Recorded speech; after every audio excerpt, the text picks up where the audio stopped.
Will the regular meeting of Mishawaka Common Council for September 20th, 2021 please come to order?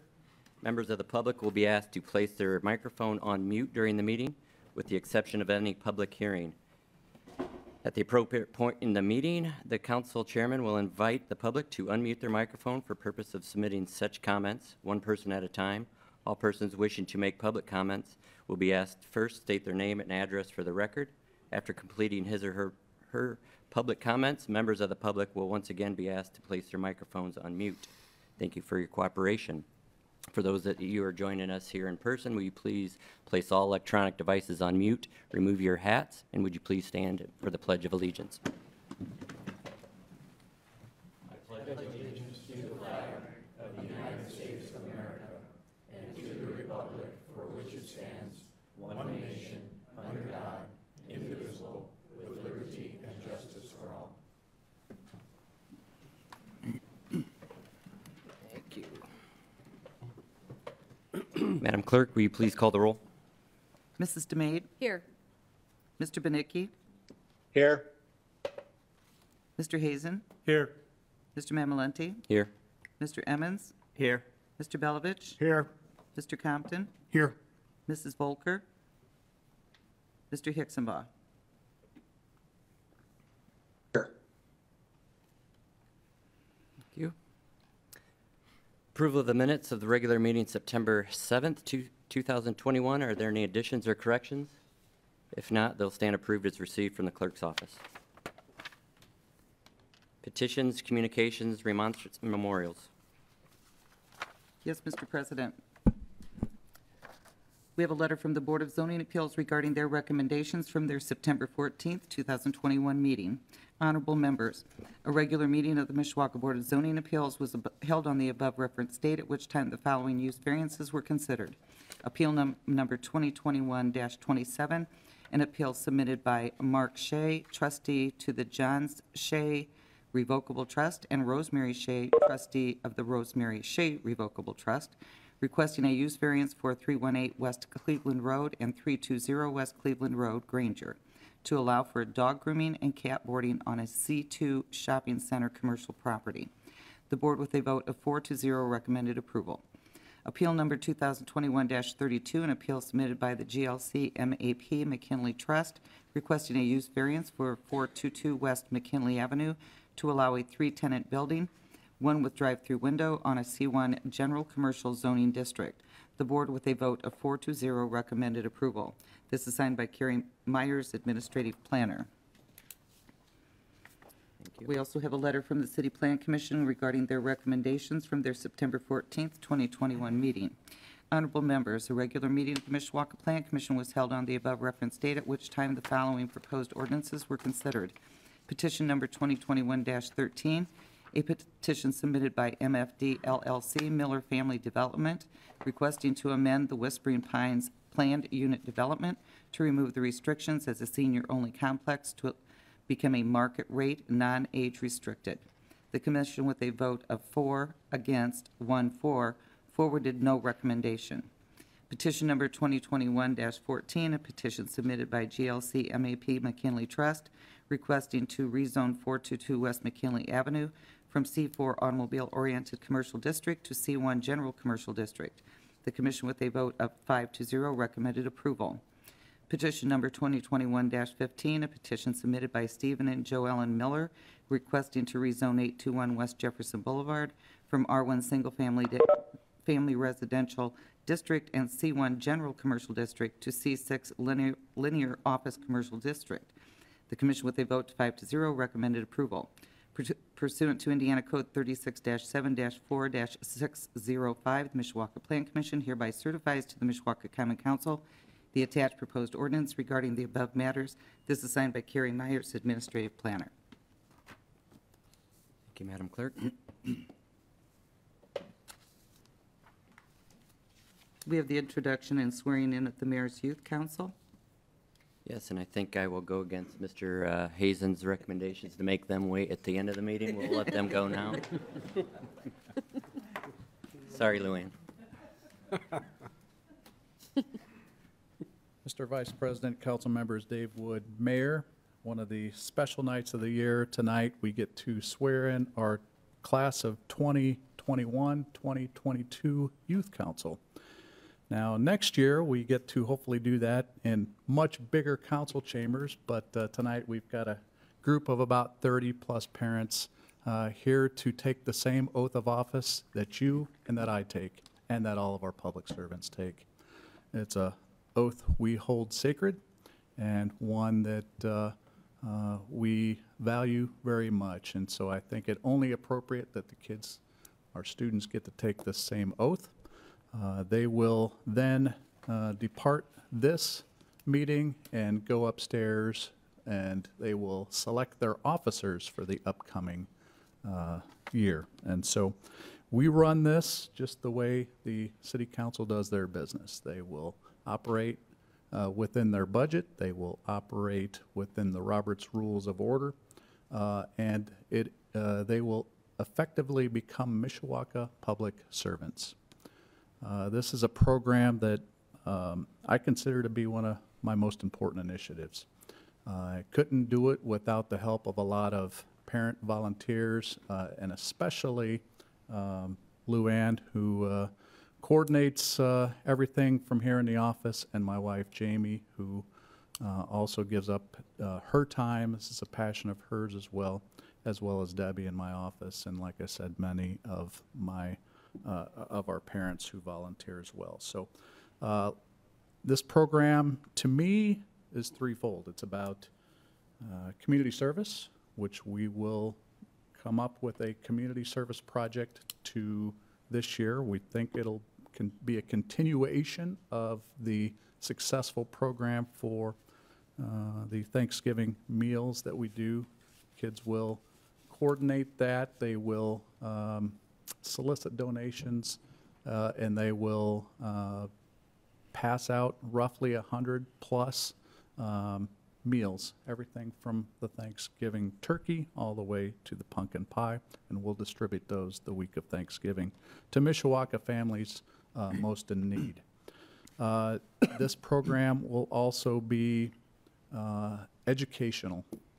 When I visit local schools, the one thing that I'm struck by is the lack of education in local government. This right here, as you know, is the level of government that provides the most vital services to our citizens, the services that impact their lives on a daily basis. They learn about the federal government, a little bit less about the state, almost nothing about our level of government. And so this is our attempt to educate them on what it is to provide services to them and their families. Services such as police protection, fire protection, clean and safe water, electric, streets, roads, parks, on and on and on. And so this is our attempt to educate them, not just as a professor or a teacher might, but as we tend to prefer here in Mishawaka. We'll get their hands dirty, we'll let them operate heavy equipment, we'll put them up in the sky in buckets, and we'll make it fun for them and educational as well. And then lastly, it's a leadership program. These are the citizens that I think their opinion matters almost more than our own, because after all, we're here to build the future of Mishawaka for these kids, and hopefully give them a stake in building that future, so much so that they feel compelled and attracted to come back and live and stay here. That's our goal. And not only to live and stay here, but to work here, to serve here, to be public servants here, maybe even the future city council, mayors, whatever. That's our goal. We know that these are the best and the brightest. We've had kids who have gone on to many prestigious universities, all of the U.S. military academies. We've had a priest come out of youth council, and just this week we had a pilot, somebody who came through our program and has just become a pilot this week, flying military aircraft. That's pretty dang cool. But we want them to chase their dreams all over the world, wherever they may find them. We think that they'll return home to find them. And so the leadership portion, we try to give them a stake in what's going on in Mishawaka. We give them a hands-on opportunity to shape Mishawaka's future. And you have to look no farther than last year's class. What did they do? We gave them a blank slate of a park, a city park to design. And so we gave them a budget. We gave them a clean slate and let them work within the parameters that we would have to work within in government. It can be slow, it can be frustrating, and they learned an awful lot about that. But at the end of the day, there was a very rewarding project that came out about it. And they renovated Humps Park into Heroes Park in honor of all the heroes in their life. The first teen-centric park designed by teens for teens. We don't know of any other opportunity that any other group has had. So we know that this is a best practice program.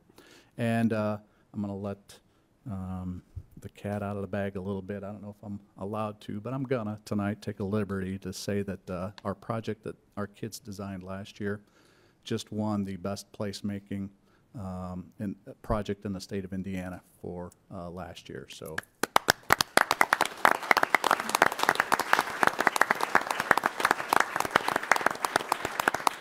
So in October, we'll have a small contingent to go down in front of about 1,000 people and accept the award.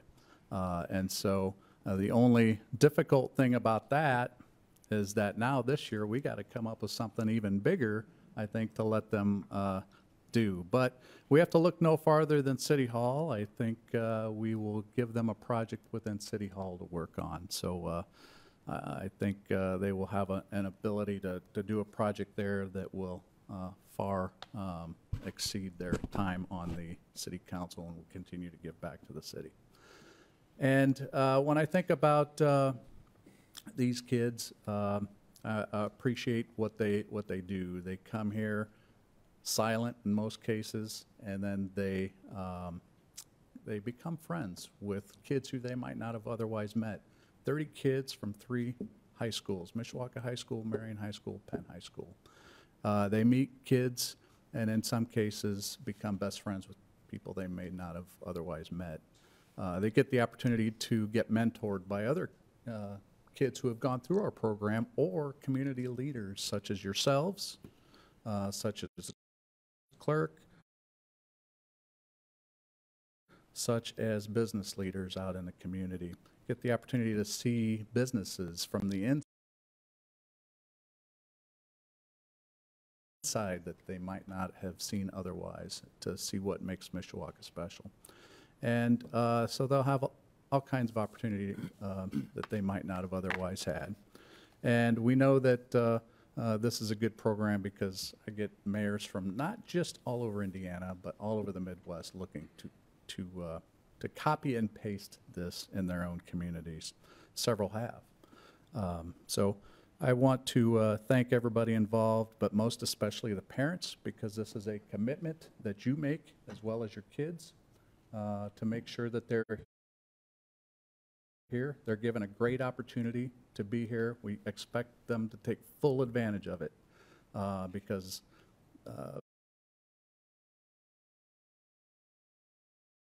this is their opportunity to shape and mold their community. So we'll keep them safe. We'll keep them well-fed. I promise you that much. And so if you can help us make sure that this is a priority for them, that's a great thing. And I want to thank you for allowing them to serve in this capacity, because it couldn't happen without your service.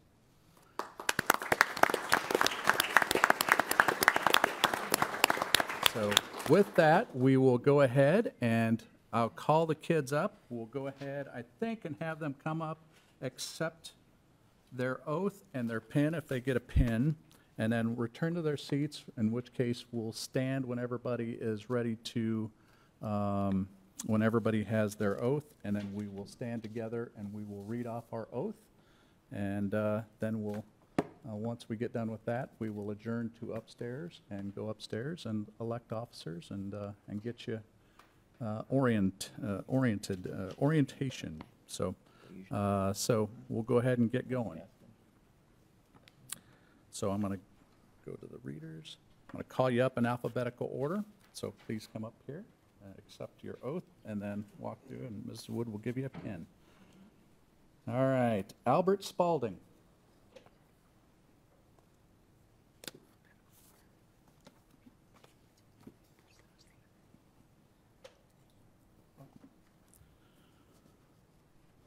Alexa Cannon.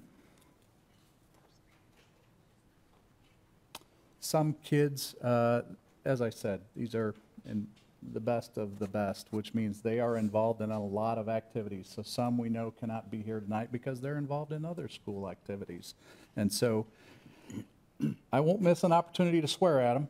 So we'll get them sworn in at some future point in time. So we will make sure that they get sworn in at the next meeting. So. Alexis Katselis.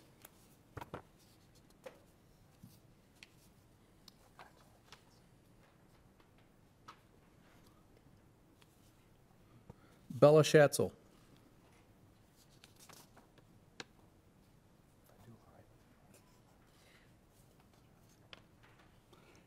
Christopher Hahn.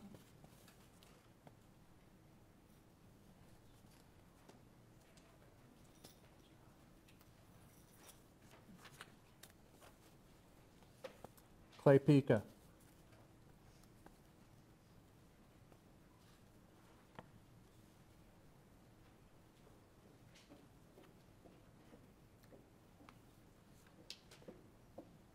Delaney Duval.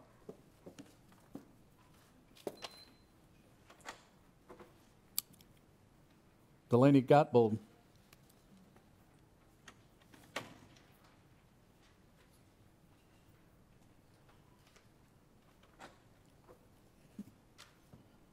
Elena Wright.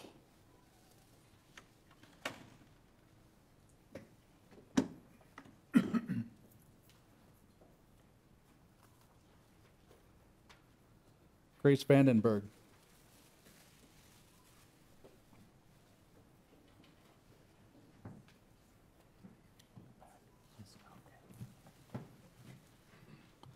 Grace O'Hara.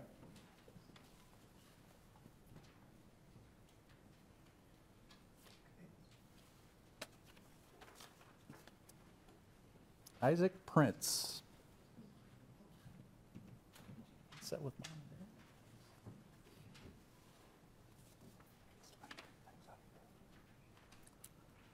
Jackson Horvath.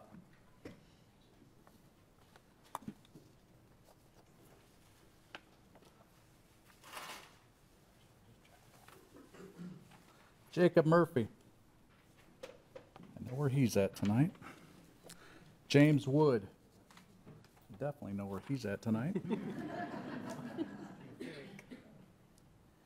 Katie Madlam.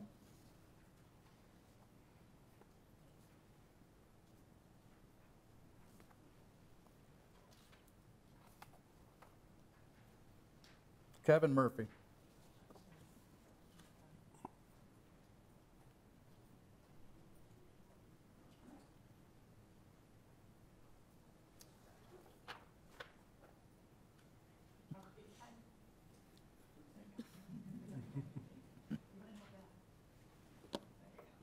Kyla Bowman.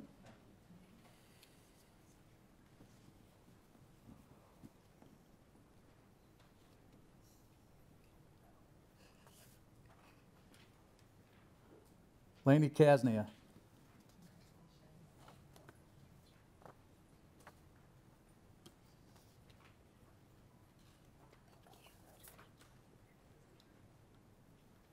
Madeline Brzeski.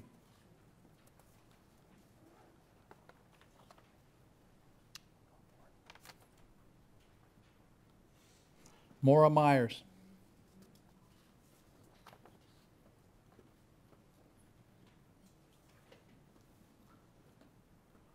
Nicholas Frolke.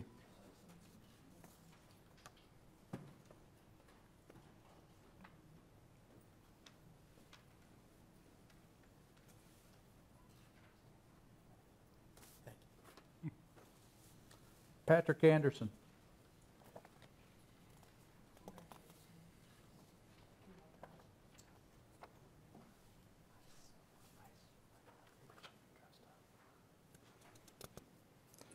Patrick DeKeever.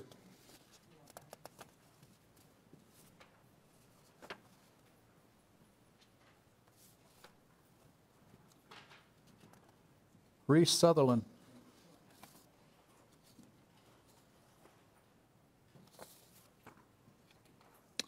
Riley Nidbalski. Oh, there you go. I didn't see. Sorry about that.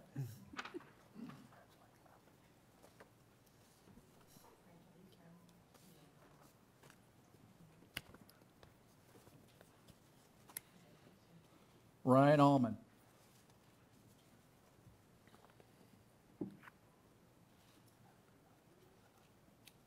Thank you. Vince Anderson.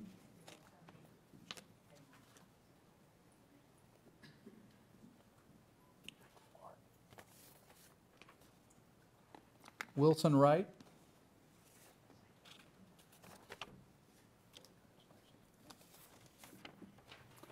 Will Shalliel.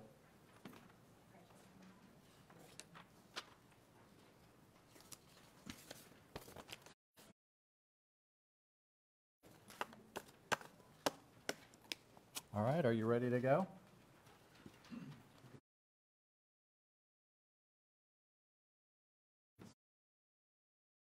Stand up.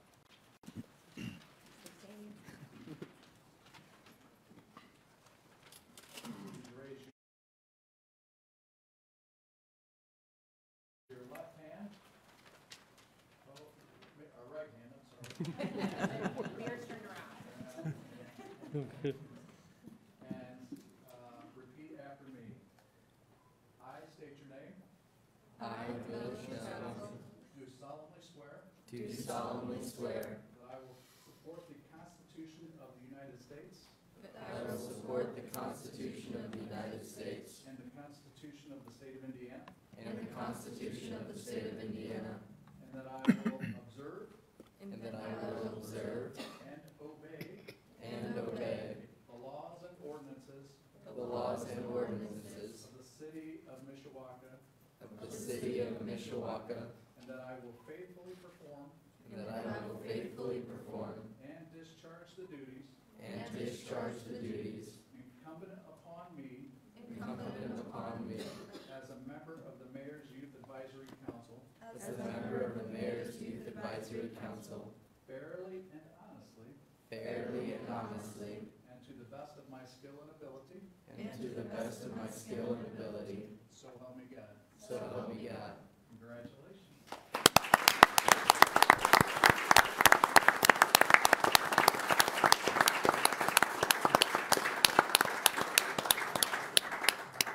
So, Mr. Vice President, I'm going to take them upstairs and we'll get on with our meeting. But if you will allow me to go out of order a little bit, and I was going to mention something under privilege of the floor, but as you may be aware, we have sponsored a home the City of Mishawaka has at the Mishawaka Habitat Work Project today. We're building 6 homes for families in need. And we began work today, got an awful lot of work done, but just wanted to invite you out, any of our staff, and to you. You're invited to come out. 8 to 4, we'll be out there. If you can only work the morning, that's great. If you want to work an afternoon, that's great, or one day, or 4, or whatever it's convenient for you. But we'll be out there all week, and I can tell you after the first day, the city house is the class of the field. So hopefully we'll see you out there. So. Well, thank you. I just wanted to make a quick comment just to express my gratitude for all that you, Jamie and Luann do.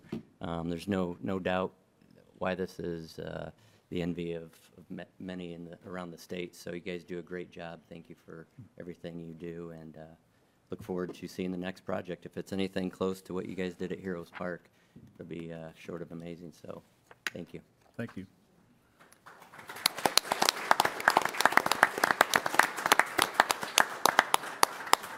And unless some of the parents want to stay for a free local civic lesson, you're more than welcome to leave as well.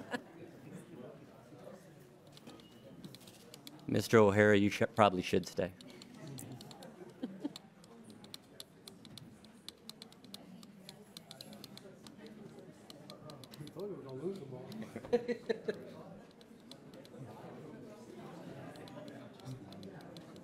I know. Not the nice way. It's hot. It's warm in here.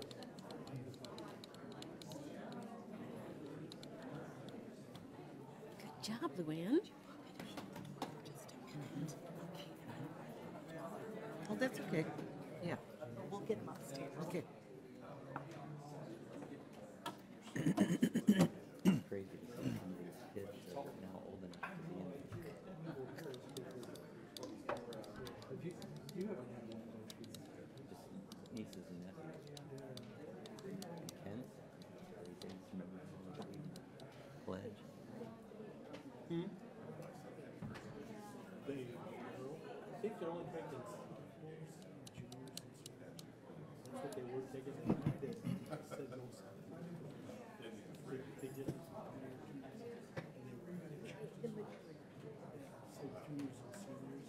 And then they invited some kids back to be like the mentor your first year. This is what he said. What's that? Pat Hingle sent us an attachment. Come on, guys. It just takes a little bit of thought when you're putting it in there. Can't you read that? Are those the calls? Yeah.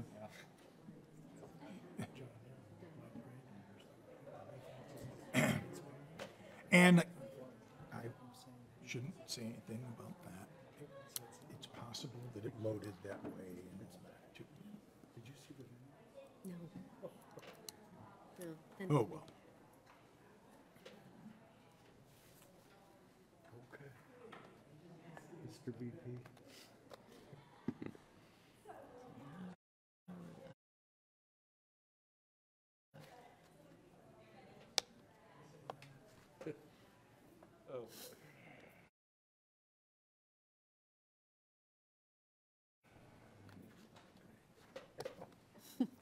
All right, thank you. We'll move on. After that nice presentation, seeing no report of special committees, moving on to ordinances on first reading. Proposed ordinance number 2021-31, an ordinance amending Chapter 137 of the Municipal Code of the City of Mishawaka, Indiana, is from time to time amended, commonly known as the zoning ordinance of 1966 of the City of Mishawaka, Indiana. This is a PUD amendment to remove restrictions as a senior-only complex to become market rate non-age restricted, Whispering Pines Apartments. Thank you. I'll assign that to the Land Use Planning Committee. Proposed ordinance 2021-32, an ordinance amending Chapter 137 of the Municipal Code of the City of Mishawaka, Indiana, is from time to time amended, commonly known as the zoning ordinance of 1966 of the City of Mishawaka, Indiana, rezoning for redevelopment with 3-tenant commercial building, 422 West McKinley Avenue. Also assigned to Land Use Planning Committee. Proposed ordinance number 2021-33, an ordinance amending Chapter 137 of the Municipal Code of the City of Mishawaka, Indiana, is from time to time amended, commonly known as the zoning ordinance of 1966 of the City of Mishawaka, Indiana. This is rezoning from C1 general commercial to and R1 single-family residential to C6 linear office commercial, 821 West Jefferson Boulevard. Thank you. This also will go to Land Use Planning Committee. Proposed ordinance number 2021-34. This is the civil city budget and tax levy for 2022. I will assign this to the Budget and Finance Committee. Moving on to resolutions. Resolution R 2021-21, a resolution of the Common Council of the City of Mishawaka, Indiana, approving a petition of the Mishawaka Board of Zoning Appeals for the property located at 318 and 320 West Cleveland Road, Granger, Indiana. Use variance to allow dog grooming and cat boarding, 318 and 320 West Cleveland Road. Gordon's Grooming. Thank you. This is a public hearing on resolution number R 2021-21. Anyone here in person wish to speak in favor of resolution 2021-21? Would you please come forward and state your name and address for the record, please? Anyone wanting to speak on behalf of the dog grooming? I think there's somebody remote.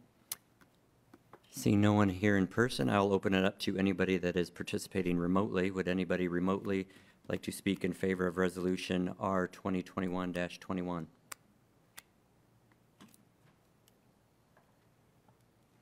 They need to unmute. And if you are there and have your phone muted, could you please unmute?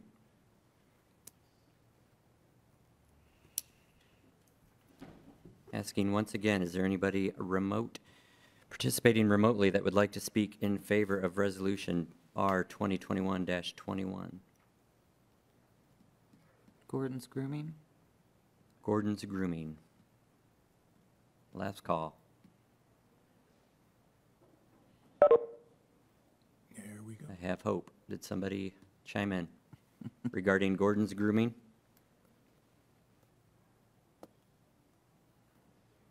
Do we know? Anyone? Yes, Mr. Compton. Mr.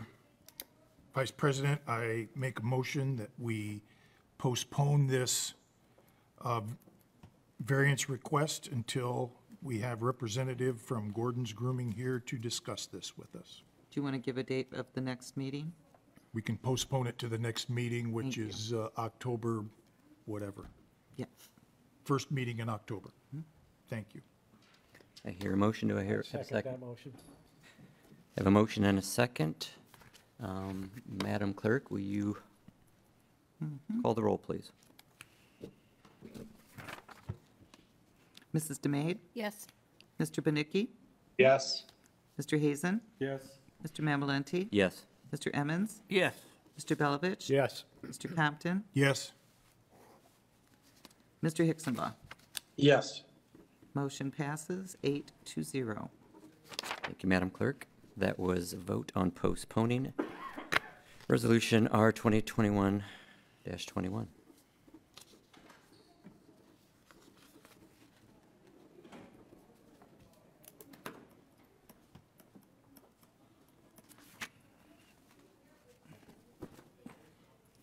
Resolution R 2021-22, a resolution of the Common Council of the City of Mishawaka, Indiana, approving a petition of the Mishawaka Board of Zoning Appeals for the property located at 422 West McKinley Avenue, Mishawaka, Indiana. This is a use variance for a 3-tenant building, one with drive-through window, 422 West McKinley Avenue. Thank you, Madam Clerk. This is a public hearing on resolution number R 2021-22. Is anyone participating here in person like to speak in favor? Please come forward and state your name and address for the record, please. Good evening, Council. My name is Jeff Ballard. I'm with Danish Harner and Associates. We're located at 1643 Commerce Drive in South Bend. We're representing GLC MAP McKinley Trust and the contingent developer, Allrig USA. It's a twofold process. You've obviously got the first reading for the rezoning, but we're also doing the land use variances here right now.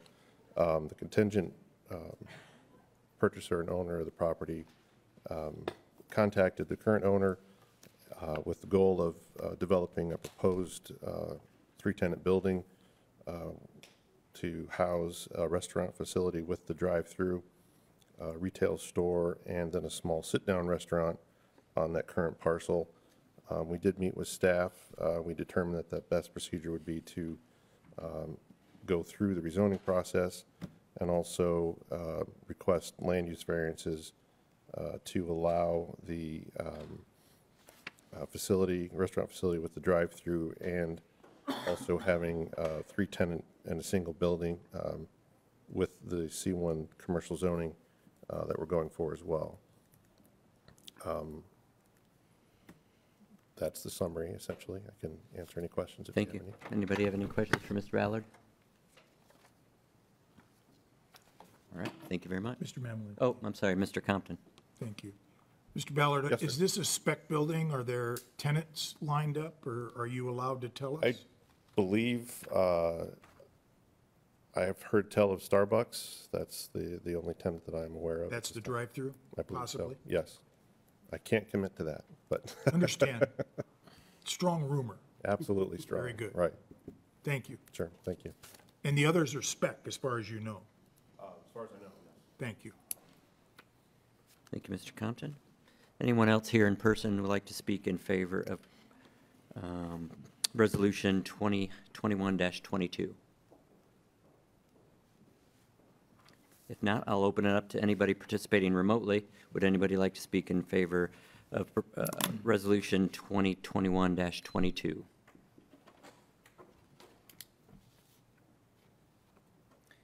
there anyone here in person wishing to speak in opposition to Resolution 2021-22?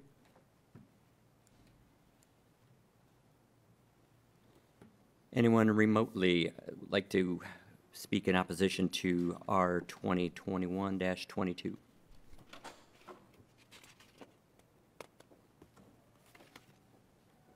Are there any council members who wish to speak? Call for the question. Question. Madam Clerk, will you please pull the council? Mrs. DeMade? Yes. Mr. Benicki? Yes. Mr. Hazen? Yes. Mr. Mamalenti? Yes. Mr. Emmons? Yes. Mr. Belovich? Yes. Mr. Compton? Yes. Mr. Hixenbaugh? Yes. The resolution passes 8-0.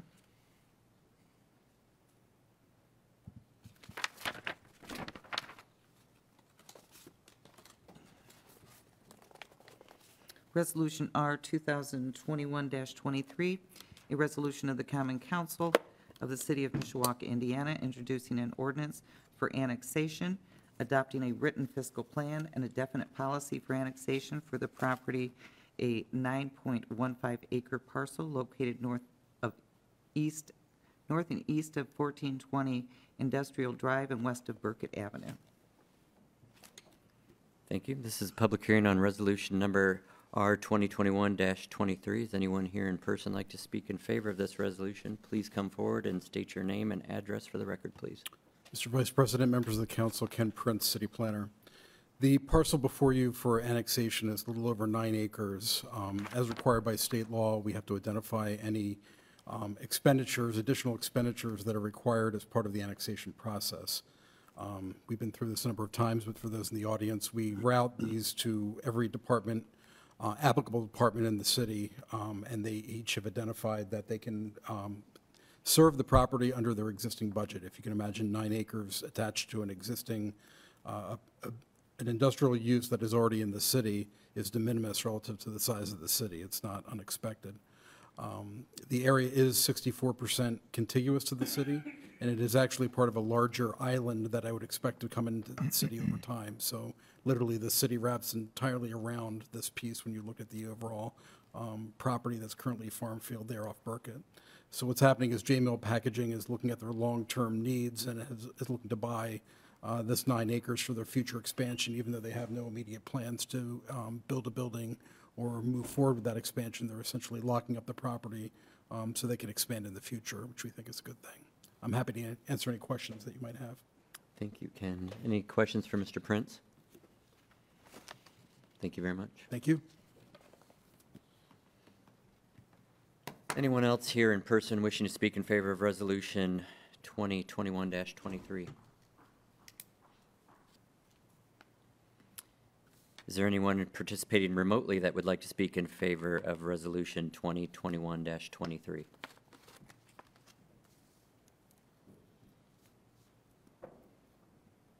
Is there anyone wishing to speak in opposition here in person regarding 2021-23?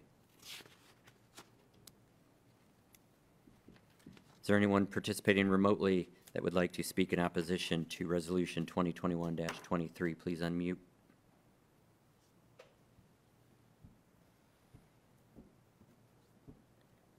Seeing none, any council members wishing to speak? Call for the question. Question. Madam Clerk, will you please poll the council? Mrs. DeMade? Yes. Mr. Benicki? Yes. Mr. Hazen? Yes. Mr. Mamalenti? Yes. Mr. Emmons? Yeah. Mr. Belovich? Yes. Mr. Compton? Yes. Mr. Hixenbaugh?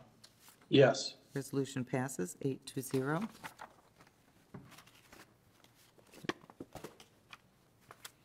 Ordinance is on second reading. Yes, Mr. Vice President. Proposed ordinance number 2021-30, an ordinance annexing contiguous territory to the city of Mishawaka, Indiana, providing zoning classification therefore. This is an annexation and rezoning to I-1 Light Industrial for a future expansion of adjacent manufacturing business, vacant land at 58200 Block Burkett Road, west of 1405 and 1505 Burkett Road. This is a vote only. Thank you. May I have the committee report, please? Yes, Mr. Vice President, to the members of the Common Council of the City of Mishawaka, your Committee on Land Use Planning, to whom was referred the matter of proposed ordinance number 2021-30, report that they have examined said matter, and in their opinion, it should be adopted, and this is signed by the entire committee. And I move for its acceptance. Second. I have a motion and a second. Madam Clerk, will you please poll the council? Mrs. DeMade? Yes. Mr. Benicki? Yes. Mr. Hazen? Yes. Mr. Mamalenti? Yes. Mr. Emmons? Yes. Mr. Belovich? Yes. Mr. Compton? Yes. Mr. Hixenbaugh? Yes. Committee report passes 8-0. Thank you. And as Madam Clerk had mentioned, this is a vote only this evening. We had held our public hearing at the last meeting. So before I call for the question, I'll see if any council members have anything to say regarding this. If not, I will call for the question. Question. Madam Clerk, will you please poll the council? Mrs. DeMade? Yes. Mr. Benicki? Yes. Mr. Hazen? Yes. Mr. Mamalenti? Yes. Mr. Emmons? Yes. Mr. Belovich? Yes. Mr. Compton? Yes. Mr. Hixenbaugh? Yes. Proposed ordinance passes 8-0. Thank you.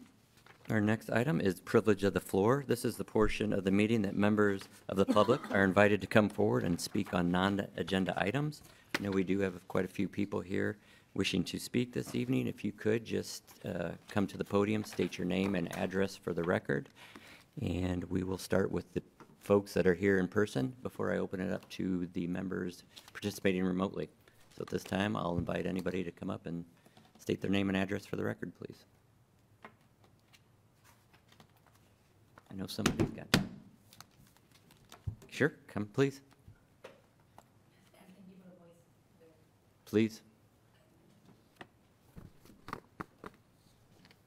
If you could just state your name and address for the record, please. That is a nice officer. He's doing my old job. He's very polite. He's a very good representative of the city. He's very, very, very nice gentleman right there. Thank you. Always polite, very good officer. Thank you. You're welcome. If you could state your name and address for the record, please. My name is Kate. Sorry, I don't mean to point, sorry.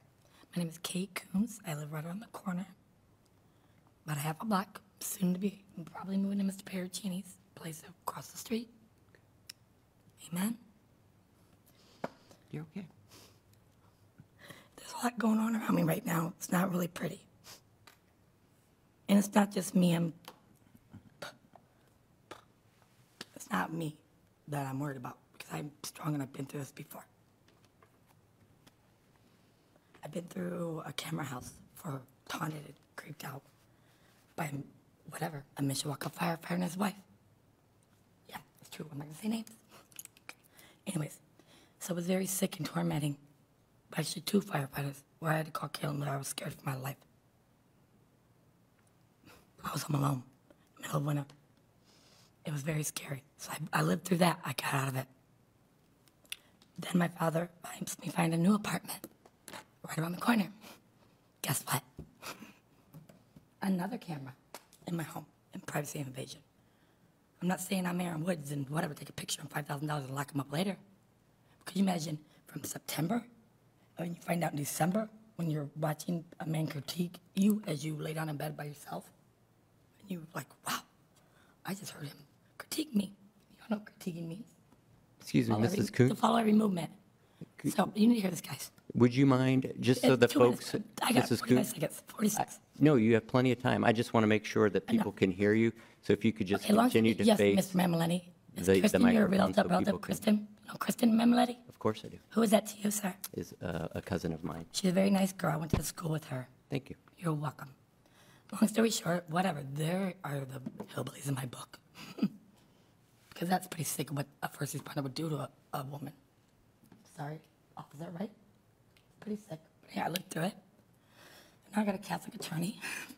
Because Lenny Zappia said, Katie, they're above you. Well, above, I know they're above me. Could you stand closer to the microphone? I'm I sorry. don't want you to hear me. I want everybody else to hear me at this point. Well, we need Yes, sir. close to the microphone Yes, as sir. possible. Thank you. So I have a Catholic attorney now, and Lenny Zappia is my attorney. So I'm a good little Catholic Christian working woman. And whatever. So long story short, he said, they're above you. I said, yeah, literally in a room with a coffee table and two people up there, watching me. And it was the bizarrest, sickest, tormentous thing I've ever been through. So long story short, I got through it. That was 4 months of my life. Nobody really wanted to fight the city of Mishawaka Fire Squad. Boys, girls, whatever. Kids. I have no kids right here. So I lived through that. Now I'm over with a black woman that signed 3 different fictitious names on my receipt. Rent. She's dealing drugs, and she's a child molester. I'm positive. My fiance, she closed up, she's in my home, watching me mobily on her device. As ADT, you would get, you can watch your phone home from, security on your phone, wherever you're at. Call her up, whatever, right? So 4 months of this now. She's dealing drugs. She has a 13 or 12, she's little, guys. This girl that she hangs out with in her house all day long. Ma'am. Whatever, she's like 13. I want you to know this. Whatever. That could be your daughter, hanging out with the old black lady that's a pervert and a dope dealer. Okay? That's underneath me. That's what's going on.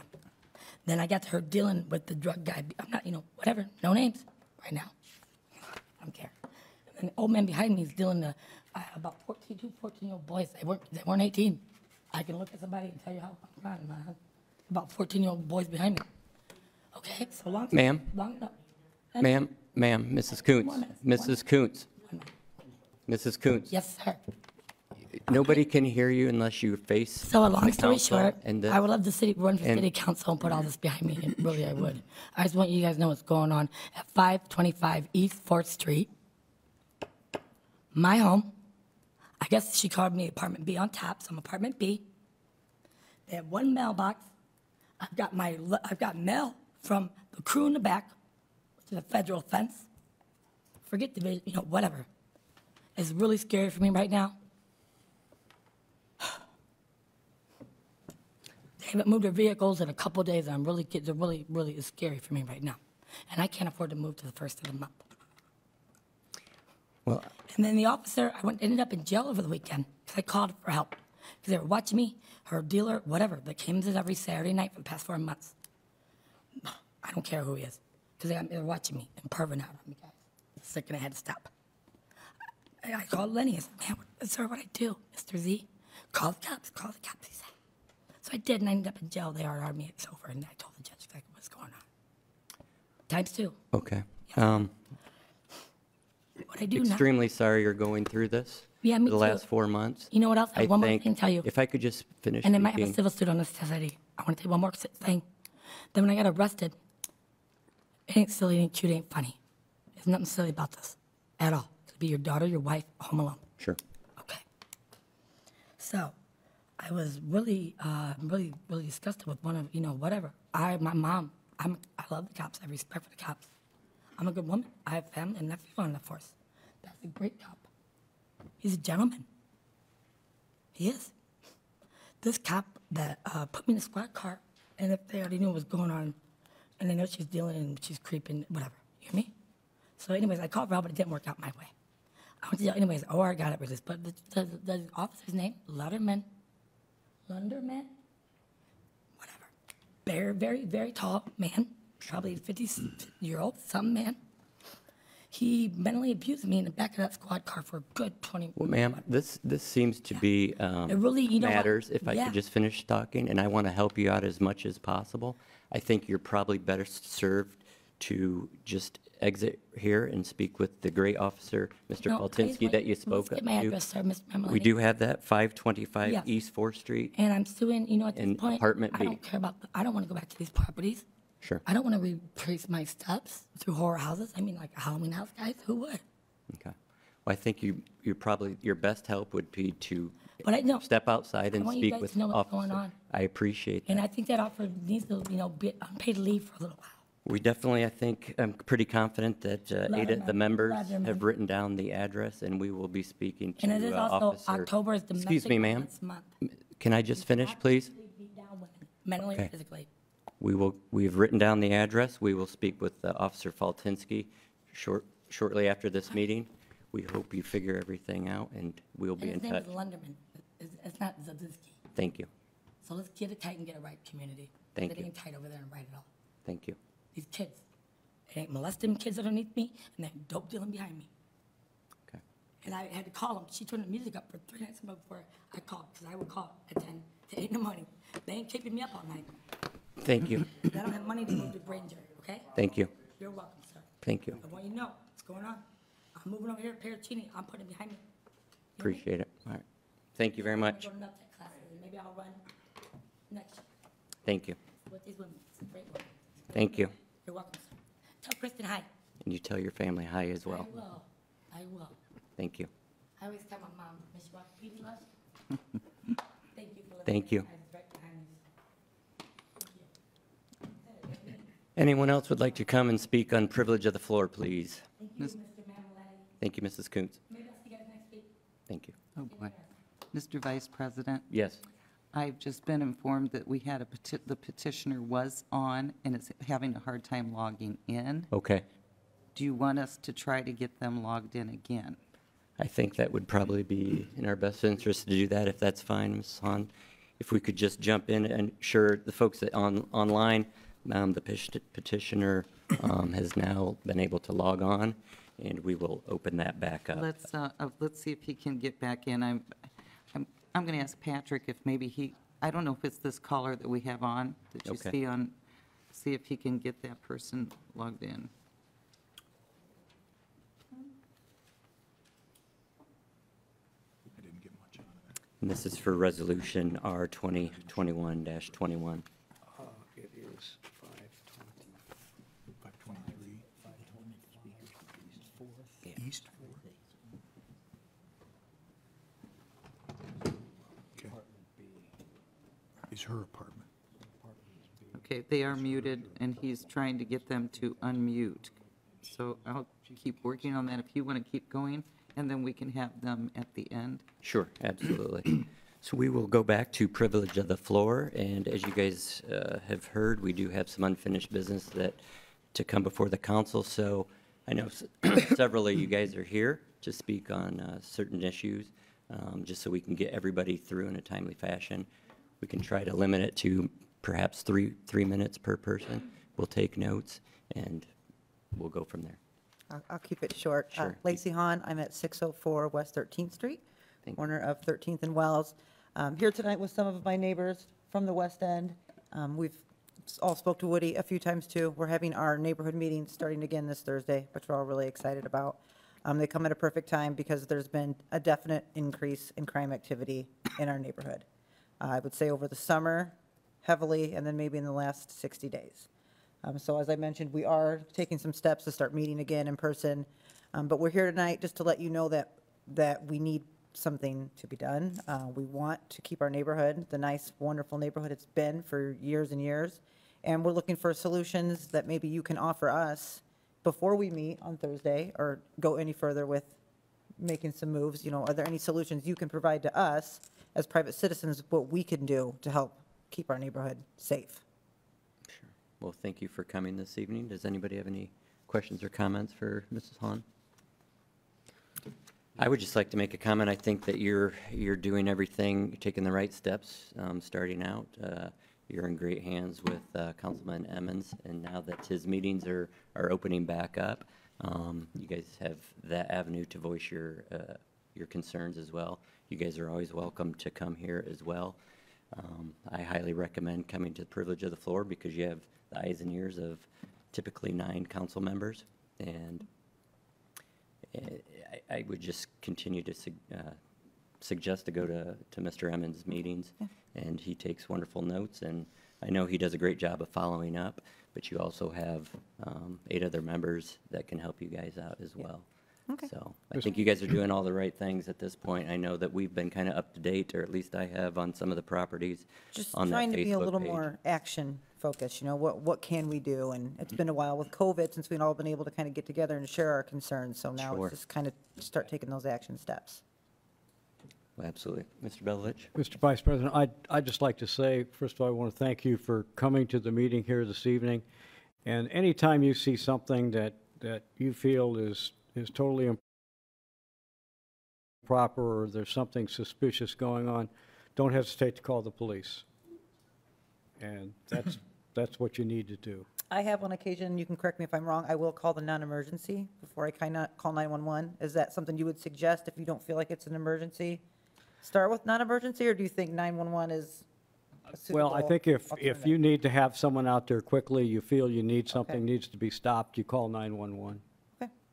Yeah, absolutely. And just to piggyback on Mr. Belovich's comments, I highly recommend that as well. And as an email that we'd received earlier this afternoon, calls of service are documented from the police department, so that helps kind of build the case on a certain property.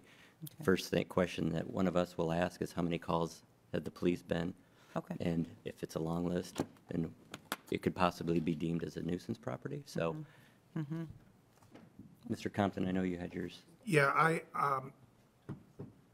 Ms. Hahn, thank you for coming, first of all, today. And Happy to be here. the people from the West End. And I follow a West End page on Facebook, and I saw this coming.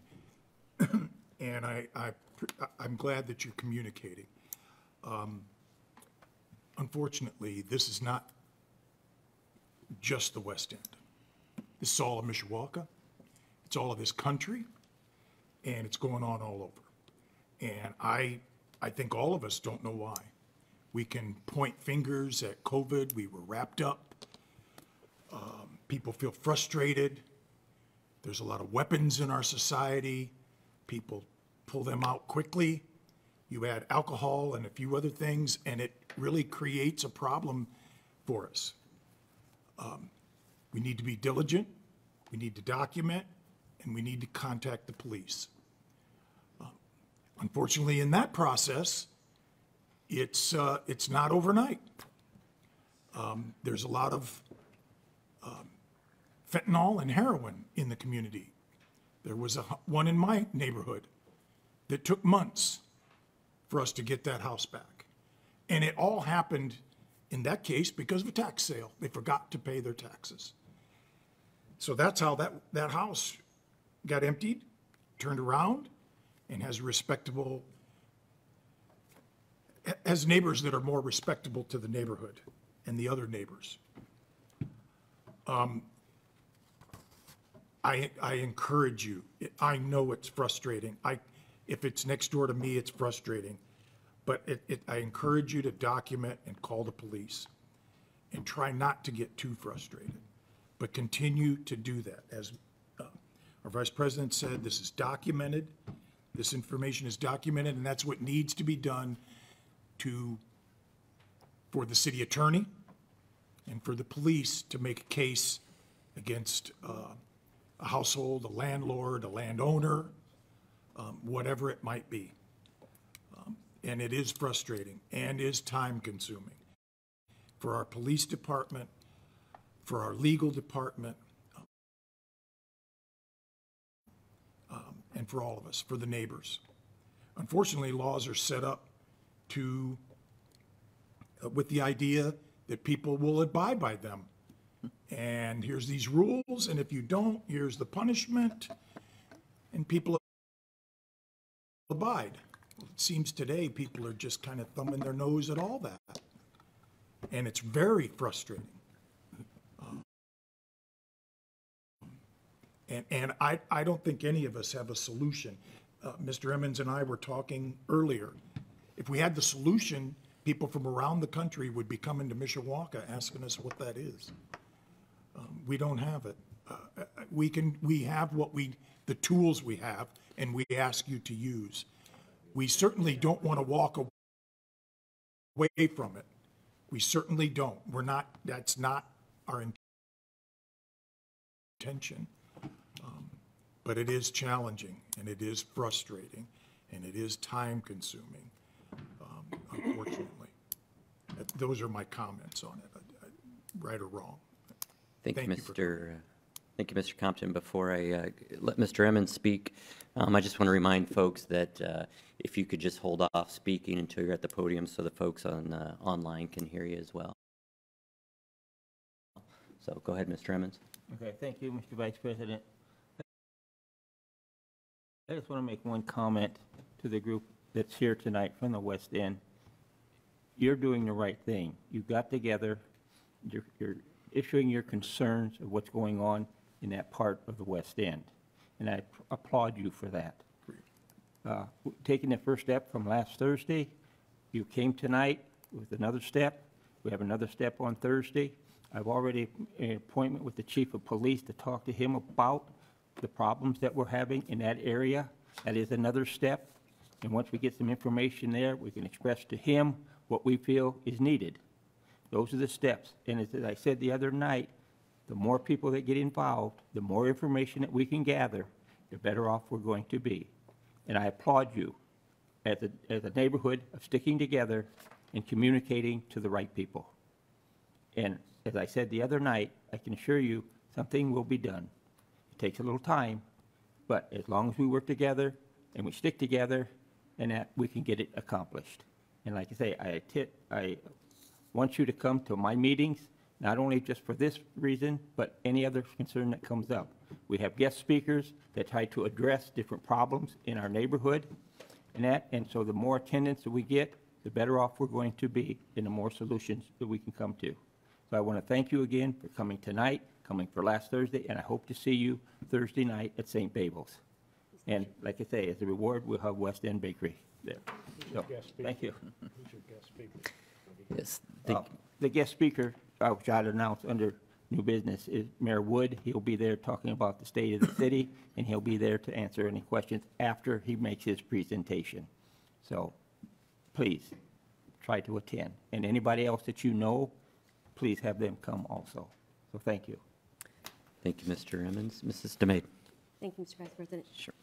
First of all, I'd like to thank Mr. Pat Hinkle, the city attorney, and Lieutenant Reppert for their work on the reports that we received today. I have been aware of this since July of this year, when I spent an hour at Art and Elements store right across the street from the property in question. When I went to the door, the shop wasn't closed, but I had to knock to get into that business, as every single business there in the west end of the 700 block or the 400 block of West 7th. Shopkeepers keep their doors locked during the day and only open it when people are there to do business with them. That is not the way to have this neighborhood. These businesses or these properties that we're talking about have had impound cars, welfare checks, domestic violence, armed robberies, overdoses, and burglaries in the last year. 81 calls to service for these apartments. And I know it takes time, but these people are sick of it, and I'm sick of it. And I think that maybe we can put our heads together a little bit more and have something done a little sooner. I don't want these businesses to leave. I don't think anybody in the West End wants these businesses to leave, and they are going to leave. We're going to have more empty storefronts on that 400 block of West 7th if we don't get our stuff together. And so I thank you all for coming tonight. Thank you, Mrs. DeMade. Appreciate that. I just want to make a comment on Mr. Emmons's monthly meetings. It's been quite some time since I've been able to do it, because I also host, along with Mr. Hazen, a neighborhood watch meeting in the Twin Branch area. So I think the Twin Branch Neighborhood Watch is currently one of the longest active watch meetings in this area. and it's very well attended. We have great speakers as well, but I think you guys are on the right path to kind of organize, and the Facebook page is great. Everybody keeps an eye out for one another and reports any suspicious activity. I just want to strongly suggest that you guys continue doing this moving forward.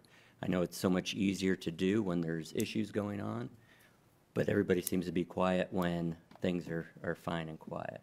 Whereas you guys got to continue this organization. Attend Mr. Emmons's meetings. If you can't attend theirs, you're more than welcome to join ours as well. It's on the third Wednesday of the month. We cover a lot of the same issues, have some of the same speakers. Just keep doing what you're doing. Try to grow this watch meeting, this watch group, and just continue. Keep your foot down. With that, I'll open it up to the next person that would like to speak. Mr. Vice President, if I could, before you. Yes, please, Mr. Hixenbaugh. Thank you. I apologize for that. I want to echo the comments of my colleagues. These issues are always frustrating, not only to us on the council, but more importantly to people who reside in the neighborhood itself. And I think it's safe to say that we're committed as elected officials to work with you to try to address this situation, along with other similar situations in the city of Mishawaka, quite frankly. I agree with all the suggestions that my colleagues have made. In particular, the comment that Mr. Mamalani just made, I think is very appropriate. Organizing into a formal neighborhood watch will not solve all problems, but it certainly can help address certain problems, and it may be a step to consider. I want to also reference some other steps that this council has taken already to deal with some similar issues. We have begun a process with the administration to try to review our city ordinances to see what, if anything, we can do in compliance with state law to address these type of neighborhood issues. Now, admittedly, many of the issues that we have discussed have more of a code enforcement feel to them. But the issues that you are raising, in my experience, have a fair amount of overlap to some of those issues. And it's not inconceivable to me that some of our ordinances that go beyond code enforcement issues, but wander into the area of nuisance properties and issues in a neighborhood can and will also be addressed as part of that process. So that is one thing that we as a council are doing. Two other tangible steps that we've taken in to address these type of issues are, we've heard from our police officers that there is a need to not only recruit the best and brightest officers to come to work for the Mishawaka Police Department, but to retain the experienced officers that we have. So as part of the recent salary negotiations that we have concluded with the representatives of the police department, we've made a commitment on the part of the council and the city to try to put together the strongest economic package that we could to, again, not just recruit new officers, the best and the brightest in Mishawaka, but retain the best officers that we have on our police force right now. The other issue that we have raised in the budget meetings that concluded just this past week was the topic of whether we have enough police officers working in the city of Mishawaka. I'll go on record as saying I think that we need to increase our police force. That won't happen overnight. That won't address all the issues. But I think all of us are ever more concerned that what we enjoy about living in the city of Mishawaka is at risk if we don't take some tangible steps to try to address it both in the short term and in the long term. So again, we appreciate the fact that you have come to us with these issues. We'll continue to work with you on it, but I thought it was important for you to know that we're trying to address it from a number of standpoints in addition to what had been highlighted by my colleagues. So thank you. Thank you, Mr. Hicksonball. And if you don't mind, I will check in with Madam Clerk to check on the petitioner. Not heard back yet. I have not heard back yet. That means the floor is yours. All right. I am Janet Hyduck, 622 West 8th Street in Mishawaka. Most of you know me. Most of you have known me for a long time. Most of you know that I work in the, drug and alcohol field. Currently, I am a coordinator for a federal grant here in St. Joe County on marijuana and alcohol. And I've been in the field for a long, long time under the Indiana Criminal Justice Institute. I have lived in St. Joe County on the West End pretty much my entire life.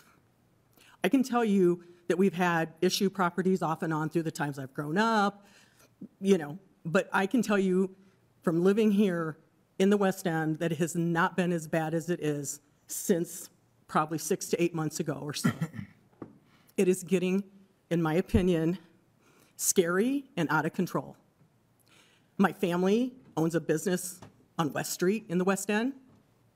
Last year, I cannot tell you how many times my sister called me at night because she was working to come and meet her so that she was safe. My mom never had to do that.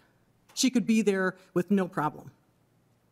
I've talked with my sister-in-law, who is vice principal at St. Babel School.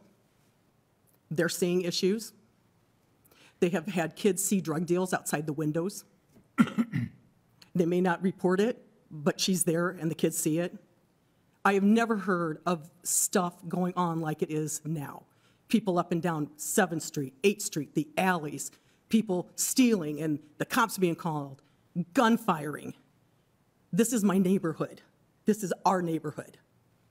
I bought a house in the West End because I grew up in the West End. It's a good place to live.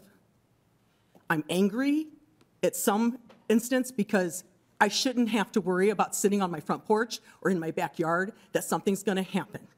The West End was where I grew up. We had a great neighborhood. We still have great businesses that want to thrive in the West End. Now, 1,500 feet from a school, drug dealing is a federal offense. If we can't use that, I don't know what else we can use.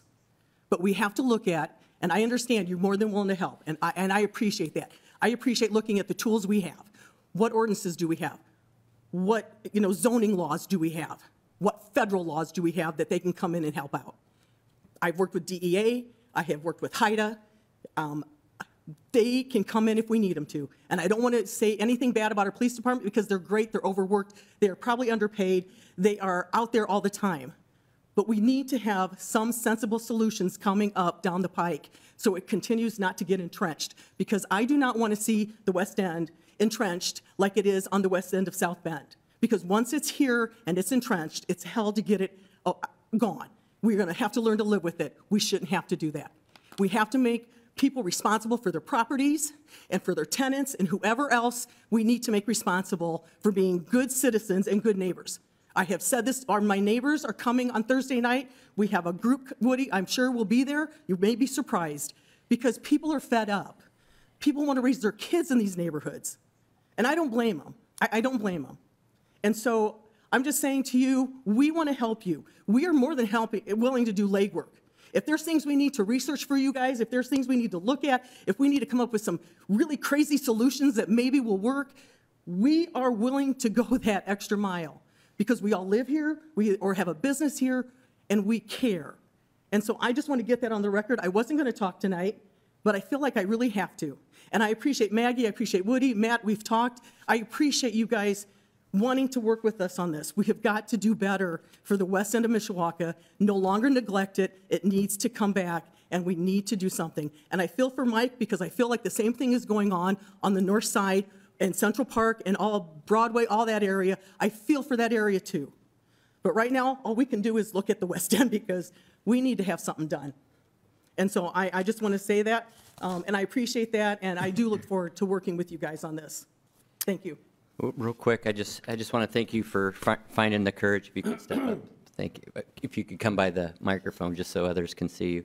But I'm Italian, and I don't really have problems with speaking my mind, sometimes to my detriment, but you know what? It's because I care. Well, and I appreciate that, and it's that same Italian heritage that introduced the West End of Mishawaka to me when my paternal grandparents came from Italy and landed on West 6th Street.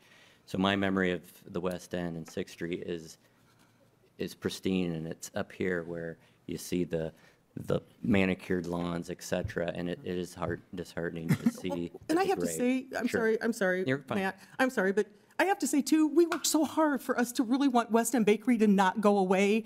Then somebody bought it, came back in. What are we going to do if they decide this is too much for them to deal with? Sure. That's sad. I'm sorry. They put in a lot of money into that building and to have a good business, and people want West End Bakery. They want interiors. They want R&D. They want these places. Sure. So, you know, we have got to do something. We've got to do something. And if I could make just one comment regarding, and we can delve into this later on offline, but I did want to make a comment that I know the police, and Mr. Hicksonball had mentioned this as well, you know, the police, our fine policemen and women are doing an outstanding job, and I think we need to look maybe a little bit further into, it seems to be a revolving door, and I know you and I have spoke in this regard prior. And I don't think that there should be a reason why our police officers know the names of these criminals by name. So there's something that needs to be done. And it's frustrating on their end, I bet. Absolutely. And it shouldn't be. And they're doing a great job. So I think if we can delve into that a little bit deeper, it'd be great. Yes, Mr. Hazen. Yeah, Andy. Janet, you've been involved in a long time. I have. In the system. And that was exactly what I was going to touch on. What you people are doing is fantastic. This is why Mishawaka was great, because we have citizens that are involved. You have to stay involved. We'll work our hardest, but it goes beyond us. It goes beyond the police. We have to get the prosecutors and the judges to give the sentences that these people deserve so they don't keep getting around and keep talking. And that's, so if you of all people know a ton of people in that system. So if you can help write letters or whatever and say, look, we have to do, we're losing our neighborhoods. Yeah. It's not just this neighborhood. It's a lot of neighborhoods. Yeah. And it is scary. And you're exactly right. When we bottom out, we're not going to be able to dig ourselves back out. So we have to get control now. We're still a good community. When people show up like this, we know that we're still a good community. 80% of the people live in your neighborhood are good people. It's that freaking other number that causes all the problems. And I know that we all strongly feel that we will do anything we can to help you. We appreciate you coming in tonight. Don't lose that. You have to stay involved.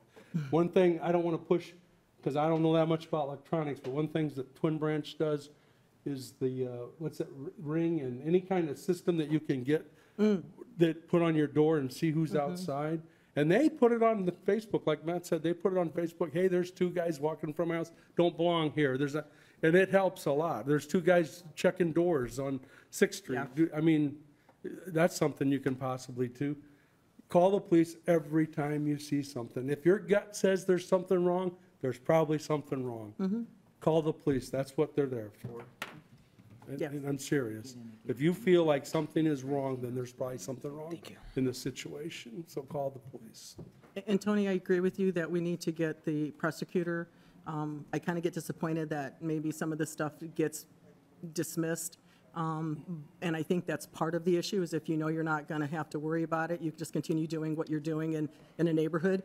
But I do think that we do need to look at that, and that is something we had talked about, was where else do we need to look at the squeaky wheel to get something done? That's exactly where we need Yeah. to look, because I'm telling you, the number one deterrent to crime is swift and sincere punishment. You have to do it swift, and it has to be decisive, and it has to be equal to everybody, and we don't have that right now, and we need it. We need it bad. Thank you.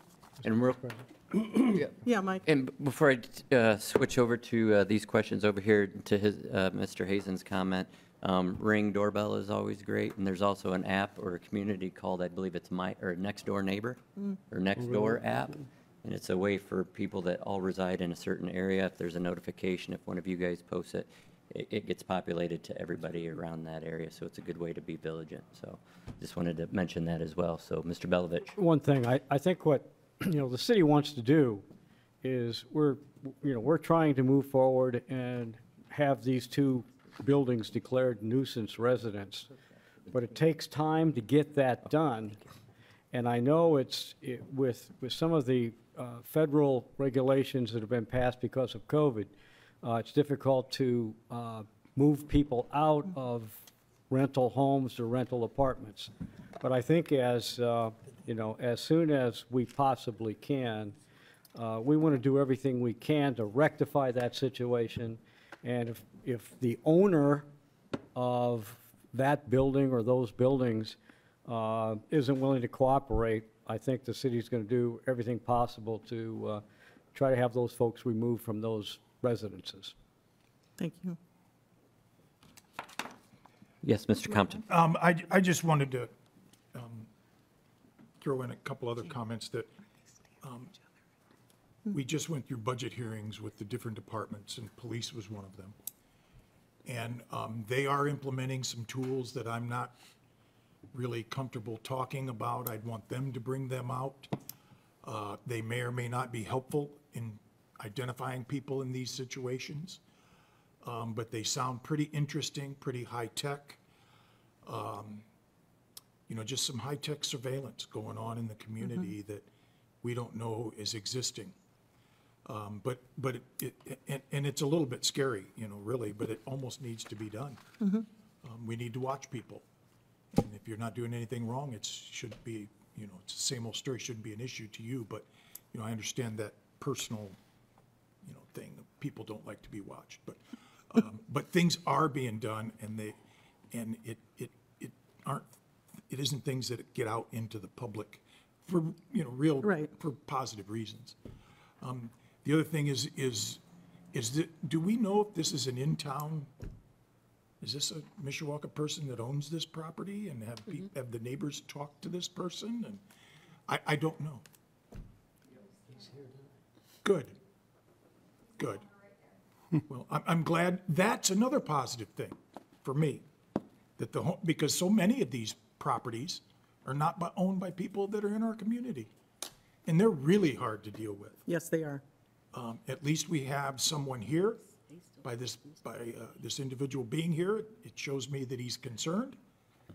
And let's hope we all work together to get this thing taken care of and resolved. Thank you. Thanks. Thanks, guys. Thank you. Thank you. Does anybody have Mr. Hicksball or Mr. Compton? Matt? Yes. Okay. Just want to check in with Madam Clerk. He's still not, or the petitioner's still not in? I'm Or hearing noises. that's a magic tune I hear. It's better than seeing dead people. Janet, I just sent you the link Yeah, for he that is. app. He is up right now. Okay. I'm sure he's willing to wait until we finish with these folks, if you'd like to. Okay. So We'll take one more here and check in. If you could, state your name and address for the record, please. Hi, I'm Dr. Scott DeVries. I live at 940 Lincoln Way East, and I am the owner of 423 and 427 West 7th Street. So I felt a little bad when I heard about these two problem buildings, and I was hoping they weren't mine, but you know, realized that they certainly were. And I'm coming here to address the council and my neighbors on the West End with a little bit of context about the buildings and my vision going forward with how to address some of the problems that you've identified.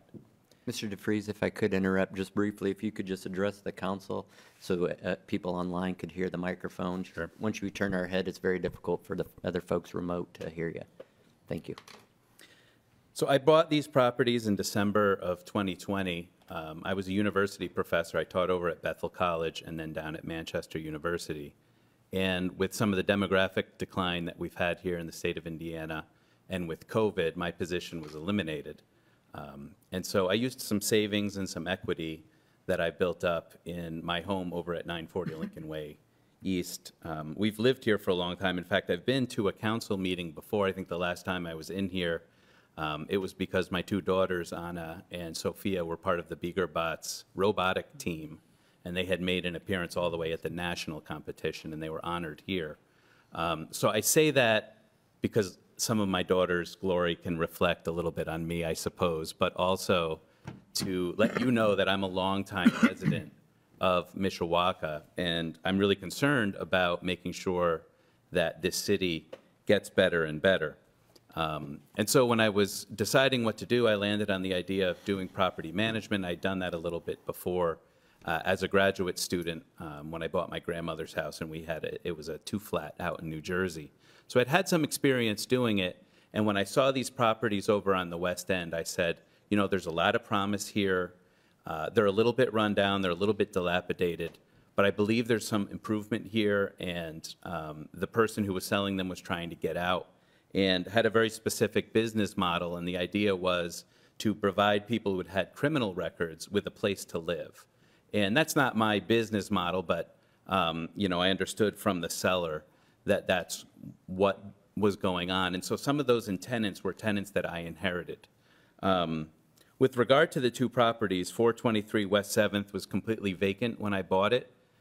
It had no water service, its gas service had been retired, the electric was turned off. It was just sitting there vacant and getting decrepit. And so I've recently invested many thousands of dollars in improving the HVAC system there. I've had the water turned on.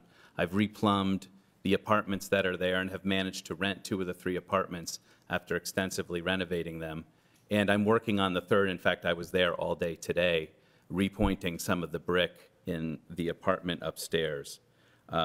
With 427, again, this was the one where some of those tenants I inherited. However, having seen some of the problems that the neighbors in the West End had identified, I realized that some of these tenants were not ideal for that place because of some of the behavior that I suspected was going on. And so several of them have either left or been evicted by me. It's been difficult, as someone mentioned, because of COVID, to act on any of these evictions in a speedy manner, but one was abandoned by someone who I believe was incarcerated. And so I was able to repossess that apartment and rent it, and it's now being lived in by a family with 2 or 3 children who are attending Mishawaka schools. In fact, 5 of the 6 apartments at 427, which some of you had mentioned as the problem property, are inhabited right now by families who have small children and who are going to the area schools. And again, that's a specific strategy that I've adopted because I feel like it's impossible to know how someone else is going to behave, and I hate being responsible for the behavior of others.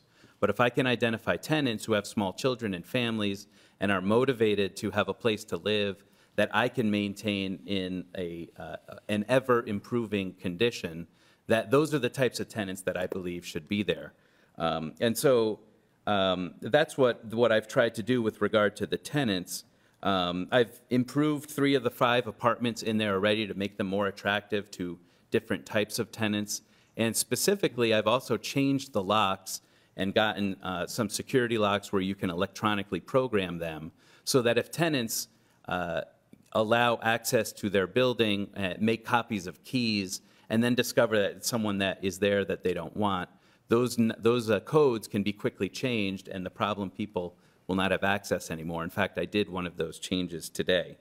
In general, I am at those 2 properties almost every day of the week. In fact, last week I was there 6 of the 7 days. Only on Sunday I didn't go over to either collect rent or meet with tenants, to take care of the outside. Today we turned on the gas with NIPSCO to 423. So I was there overseeing that improvement.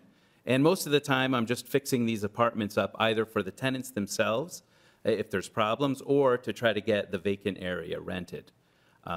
As I mentioned, I bought these properties back in December, and there were a number of problems with it. Everything from pest infestations to problems with leaking plumbing that was affecting the tenants on the downstairs, to obviously in 423, there was no heat or hot water over there. So I've done a lot of the investment that I've been doing in those buildings with regard to making them livable, to making them inhabitable, to improving their value with regard to real estate.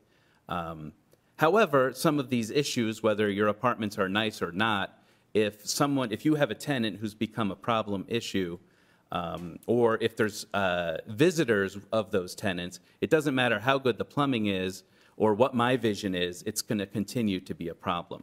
So it was recommended to me to sort of discuss a little bit what my vision for the future. You've heard a little bit of the context so far, but what my vision for the future for these two properties are. And the first thing is to install a laundromat. So I want to open a new business on the West End. My wife came up with the idea to call it the West End Laundry, to echo and perhaps cross-promote with the West End Bakery, which is a place that our family has gone to for the 6 months into the time that we've been here in town and discovered that it was there regularly.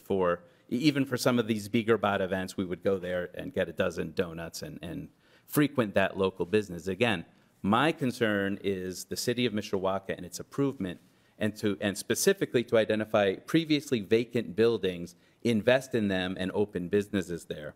Of course, then I will become a business owner in that area, and a lot of the concerns that are being expressed here are going to become my concerns. In fact, they already are. I see the opening of a laundromat as a service to the community. There's no laundromat in the area within a radius of 2 miles, but it will also bring a presence there where it's open for a long time with brightly lit signage and a constant presence on my part. Once I get things sort of turned around and renovated, having the laundromat there is going to require me to be there pretty regularly. But most importantly, perhaps to address some of these concerns is, once I've invested this much money, and again, I've talked about some of the things I've done already to explain why perhaps I haven't installed a surveillance system of my own, but that is on the very short list of things that will be purchased. Because I own the two buildings together, I can set up a surveillance system where the alley, the space between the two, the frontage that looks over to St. Bavo's, and particularly the area that abuts 7th Street, which is what their addresses are, can be constantly surveilled, so that when there are issues, or if a drug deal is reported that's going down, or there's some other thing, we can identify who is the perpetrator of the criminal activity that's going on. As I said, I know that 5 of the 6 families in 427 are families, and I find it difficult to believe that they would be the ones who are behind this crime. But I should also mention to my neighbors and to the council that I have a contract with the Orkin Pest Control, and as I've mentioned, I do a lot of renovation there. So I'm inside of those apartments, sometimes announced, sometimes unannounced, to take care of something that most apartment buildings deal with, cockroaches and other types of pests. And I can say honestly that I haven't seen any evidence of the type of criminal activity that's being mentioned today inside those apartments. Drug paraphernalia, or perhaps, I don't know if they would be legal or illegal, but I haven't seen firearms or any of those types of things. And I've been in different parts of the apartments. In fact, I was in 2 of the 3 apartments in 423 today because we turned on the gas service. So again, that type of regular presence where I'm there with the Orkin contractor, or I'm there because of the laundromat, or I'm there because I'm doing renovations, is the type of thing where as soon as I see activity which I would think suspicious of criminal, then I would, as a landlord, be able to get rid of any of those tenants. So I think the main problem there are a lot of the visitors that are coming, or the people who are used to that part of town as a part of town where perhaps because of the history, because of the time from before I owned those areas, you can get away with doing this type of thing. And I'm, as much as I am able to, planning on putting a stop to that by increasing their surveillance with this video system, which is going to be part of the business that I plan to open, to continue my personal presence there. And again, my main goal in buying those buildings, other than finding a new livelihood for myself, was to improve a city that I've lived in for almost 20 years and that our family has really grown to love. Thank you. Thank you, Dr. DeFries. Mr. DeFries, let me speak, Matt, if I can here. Sure. I think that, we all appreciate that you're investing in those properties and trying to improve the buildings. But I think, you've also commented that you were there during the day. I think maybe if you were to be there late at night and early in the morning, you might see what's happening. I was out there at 12:30 Saturday morning, and then again at 3 a.m. on Saturday morning with a police officer. And at 12:30, there was a party going on at 423. There were 2 individuals who basically tried to incite an argument and possibly a fight with a police officer. And across the street, in front of the vacant buildings, there were actually 4 men. 3 of them were intoxicated, and I believe that they had just come from the party that was going on in 423. So I think that, maybe you need to pop in there in the evenings as well, and you might see what's going on. Again, that would be the idea. Again, I don't have 24 hours available in the day to be monitoring it, but that would certainly be the idea of having this surveillance system. And when these types of disturbances are reported, then the people who are guilty will be filmed, and that can be turned over to the police.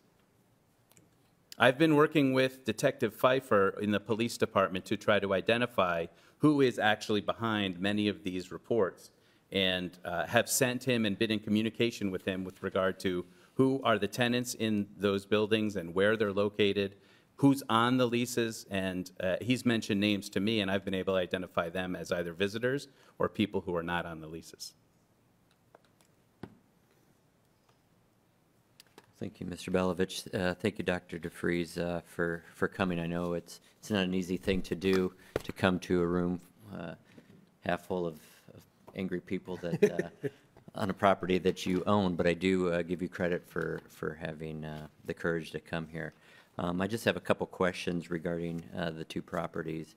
You had mentioned that you had inherited a few tenants, so just if you could remind me of the 2 properties, how many units are there and how many are vacant? 423 has 3 apartments in the 2nd floor. 427 is attached to a building on West Street, and that has a tenant, but he uses that just for storage. So 427 West 7th has 6 units in it. 6 units. And they're all occupied? So of those 9 units, 3 in 423 and 6 in 427, 8 of the 9 are occupied. Okay. And that includes the one that's used for storage? No, that would be then 9 of 10. Okay. So there is one that you could sleep in overnight and check in? There is. Okay. I wouldn't want to sleep there. Okay. Just yet. So, and Not I yet, think, anyway. and I think that's my point, is that you have the option where they don't. And I really think that you're saying the right things, and you're the type of landlord that we would like to have on paper, in terms of having lived here, going to open a business here. You visit the properties frequently. But I also know that, it's very difficult to control some of the ones that you've inherited and control the people that come over. In your leases, do you have a visitor limit in terms of how many visitors at one time he or she could have? No, but there is language about criminal activity. So visitors come and then perpetuate criminal activity. That's grounds for eviction. Again, something that in the current climate is very difficult to do. Sure. But if a tenant is found to be responsible for a big house party that then resolves in criminal activity occurring outside, and it can be documented, then that gives me grounds for eviction. My problem is, if I've identified a tenant that I suspect of being party to some of that, it's just been extremely difficult to take any action with regard to trying to move forward. So I've always tried to take the approach of speaking to the individual tenants when I've become aware of an issue, and mentioning to them, look, this is in violation of the lease because you're having this event here. I become aware of it. There's criminal activity associated with it. Now that puts you liable for eviction. So of the 8 that are currently residing there, how many of those are your tenants, not inherited? 7 of the 8. 7 of the 8. Okay. So there's 1 resident that you inherited. Correct. Okay. And when they have issues, for example, if there was a party, would they call you or the police? Sometimes they would call me. I haven't gotten calls about loud parties from any of the tenants to me. Okay. I've asked the town council to please keep me apprised of any violations or any criminal activity going on there, and I haven't gotten any word. In fact, I got a call from the legal attorney, whoever the town corporation has hired as an attorney, Sure. mentioning that this was going to be discussed tonight and that you would appreciate me being here. And, that's sort of the first that I've heard of anything. Again, as Mike points out, I'm not there. I'm usually there till 7 or 8 at night. I'm not there at midnight or 3 in the morning. Well, if I could just make one recommendation, would be perhaps continue the dialogue with your neighbors, possibly attend Mr. Emmons's monthly meetings as well, perhaps join the West End Neighborhood Watch or Facebook group, and give you a pretty good idea, a good barometer of what's going on in that area. But again, I want to say thank you for coming this evening and allowing us to ask you some questions. Mr. Emmons has a few. Thank you, Mr. Vice President. You had mentioned that you've been working on the inside for the apartments in both buildings, 423, 427. The outside of the buildings are deplorable. I hate to say that. And that is a deterrent to the West End in that area. I would appreciate you putting some money into the outside of those buildings. That would dress it up, and that might deter some of the problems that we're talking about. I can't be 100% sure, but when you see a dilapidated building, that draws people, the wrong kind of people. Like the bakery, they remodeled that bakery and everything, and that is a growing business. I think if you want your business to grow as a landlord, you need to do the outside, not just the inside.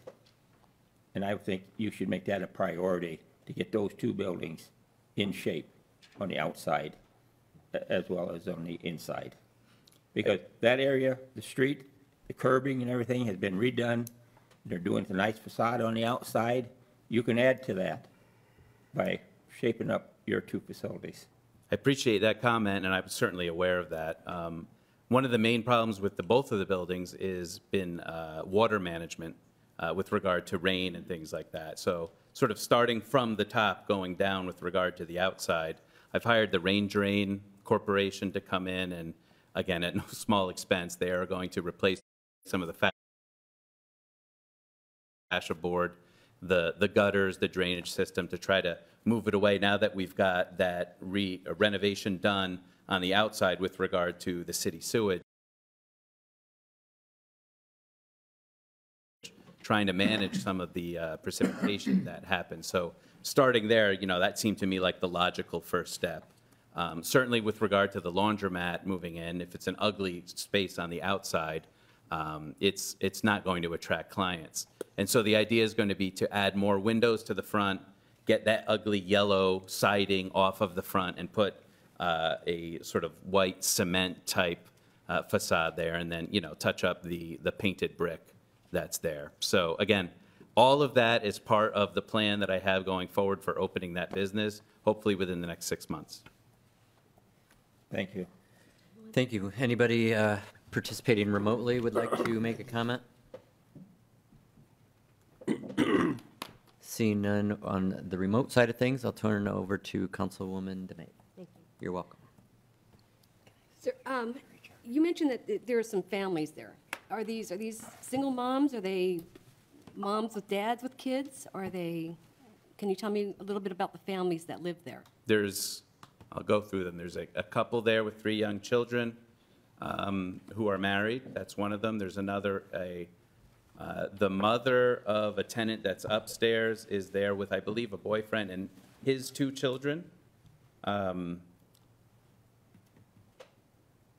In the front, it's a couple who has a small baby. It's just a studio apartment, so there's really not much more room for them.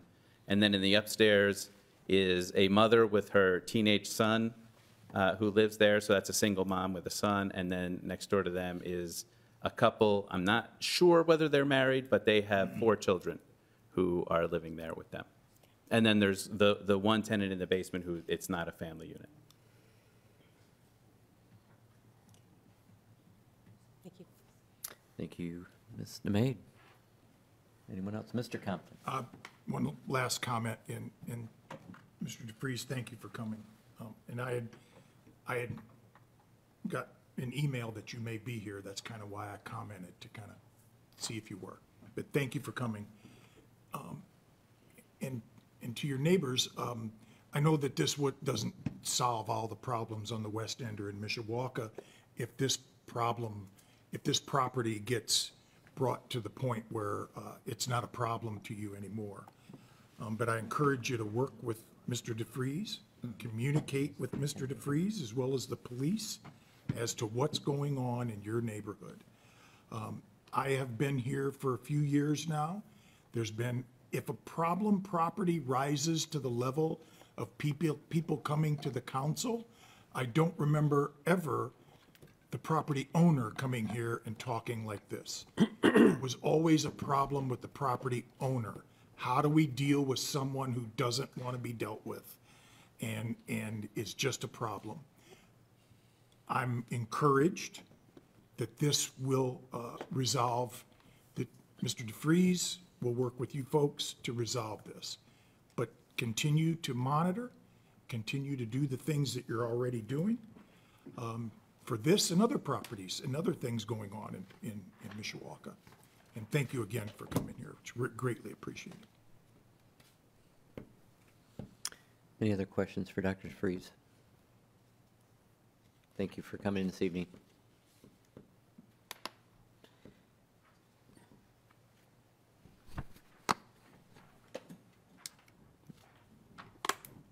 My name is Jeffrey Miller. I live at 321 West 7th Street. And other than our friends who own Riverbend Apparel in the downtown of the West End, my wife and son and I are some of the most affected people by the situation that's developed with Mr. DeVries' property. There's been a lot of talk about surveillance, about documenting things, about what the police are going to do. Well, I was asked by, via my wife, I was asked by a council member on Thursday to surveil for you. So here is your documentation. These are all people who have been coming and going. They were not in our neighborhood within probably 3 to 6 months ago. They are swarming our neighborhood now. So, at the request of our councilman, I began to log occurrences on Friday. People in backpacks everywhere, always going to 427. Interesting.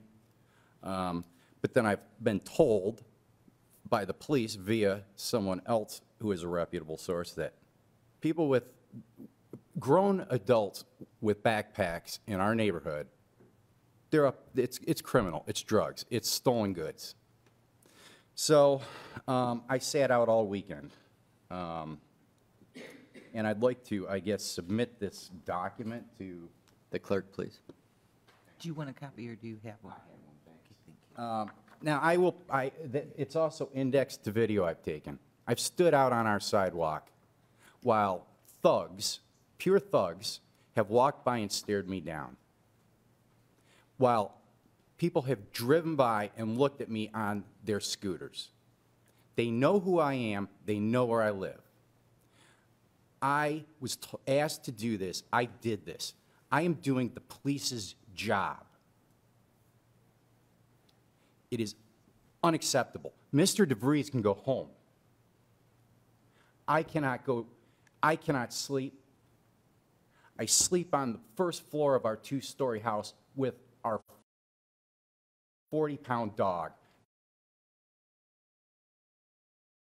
because I want them coming for me first before they get to my son and my wife.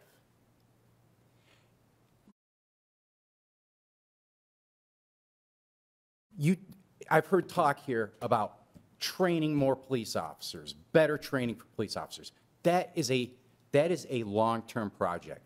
We are looking at a situation right here. If you don't get this corrected, that neighborhood, forget it.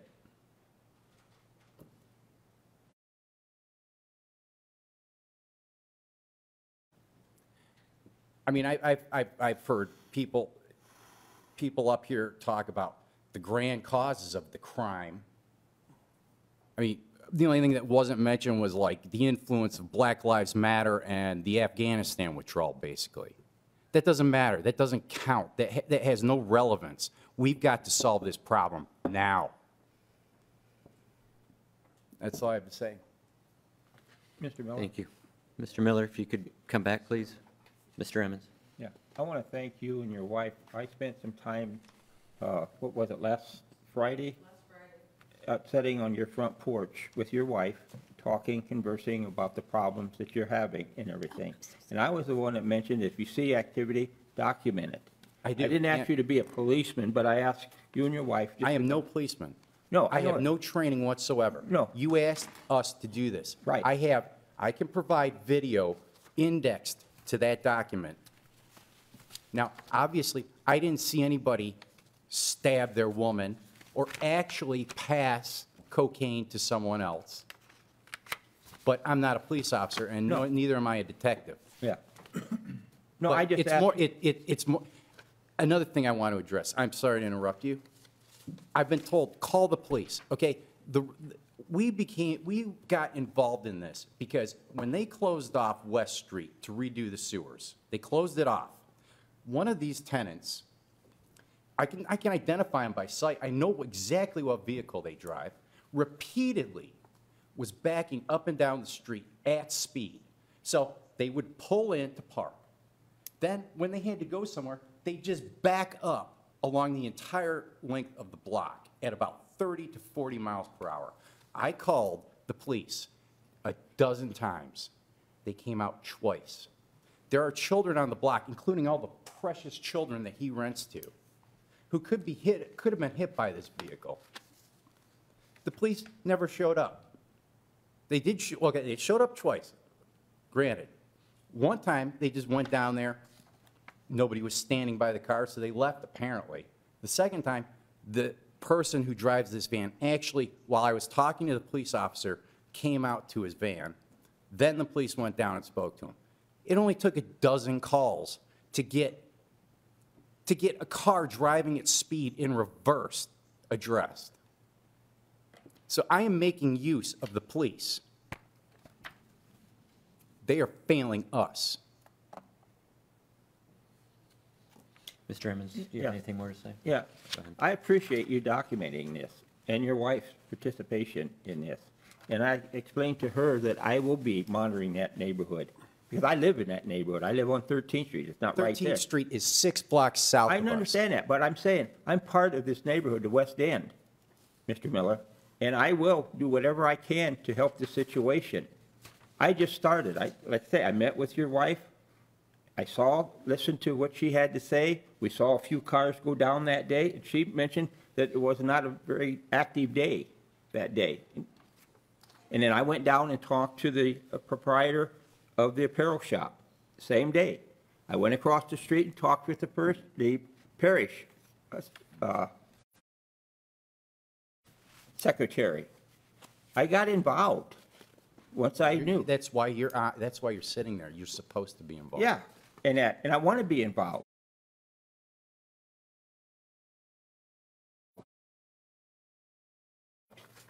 And like I say, and as I expressed to your family and everybody else, take a little bit of time. We can't cure it overnight, but if we work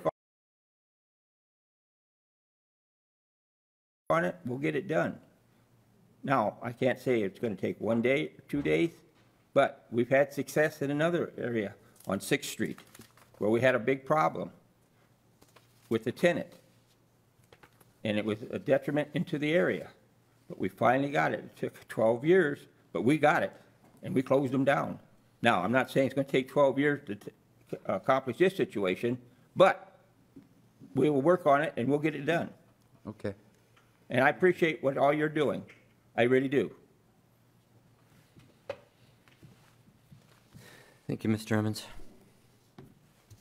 Anyone else like to come forward? If you could, please state your name and address for the record, please.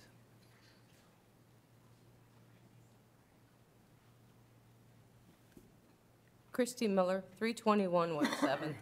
You just heard from my husband about the calls we've made to MPD. We were both raised to believe that 911 is for emergencies only. Somebody better be dying is what my mom always told me. So we use frequently the business line if it's not life-threatening, and we don't get a response. like ever. He's gotten 2.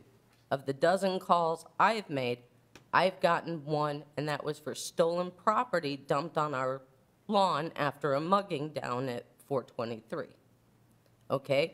And that includes the time, the beginning of August, when a couple decided to trespass because our property has access both street and alley. People cut through all the time. We can't fence it. It's just not feasible. We've put up no trespassing and private property signs. And when we see people, we ask nicely to not use our property. It is ours. And I've been threatened.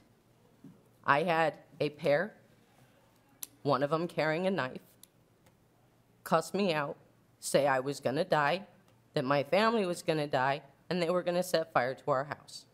So I called MPD, and I was told they'd take a report and to let them know if anything bad happened. And that's it. Nothing else ever happened. The one time we did get that response for stolen property, the sergeant we talked to, when we brought up a lot of these issues, said, oh yeah, we know all about it. You know, stuff is happening behind the scenes. I strongly recommend you exercise your Second Amendment rights. What do I take from that? That the police can't do anything to protect us? Is that why they're not coming out? How do I protect my child? The police answer to somebody. Ultimately, the buck stops somewhere. Somebody's in charge. And whoever it is not doing their job. When residents live in this kind of fear, somebody's not doing their job. Thank you.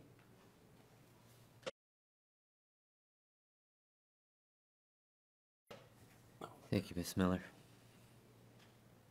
Mr. Hazen? If anybody's experienced that the Millers are, I would suggest, and we're going to ask you to do something else for us, write down when you call the police, write down what kind of response you got, and that we can definitely do something about right away. If you let us know the times, the dates, everything's on tape, we can figure out if they dispatched a car or why a car didn't come, and we can definitely look into that. You should not have no response at all. And I'm sorry you experienced that. Check the 911 logs for last night and see if there was a response to the west end of the alley. Do you know about what time? Excuse me, if you're going to speak, we need you at the podium, please. Thank you. Thank you. If you could just, again, state your name and address, please. Jeffrey Miller, 321 West 7th Street. We're bringing our home son from his church youth group last night at 8:32. A car pulled down the alley ahead of us. This is the alley between West 7th and West 8th. So West Street is at the end, Spring is over here. St. Babos will be over here. So we were coming in this way. We live right about the middle of the block. There was a car ahead of us, and as frequently happens at his properties, they block the alleys. They just park down there, do their business, block the alley, the end of the alley. So at 8:32, I called 911, and because I've been told to call to make this this property obnoxious, basically. So I called 911 at 8:32. I wasn't going back in the alley to see if the police ever showed up. I'm not going to go risk my life going back there to see if they ever showed up. But that's the call. 8:32. 911 call to the West 7th and West Street alley. Okay.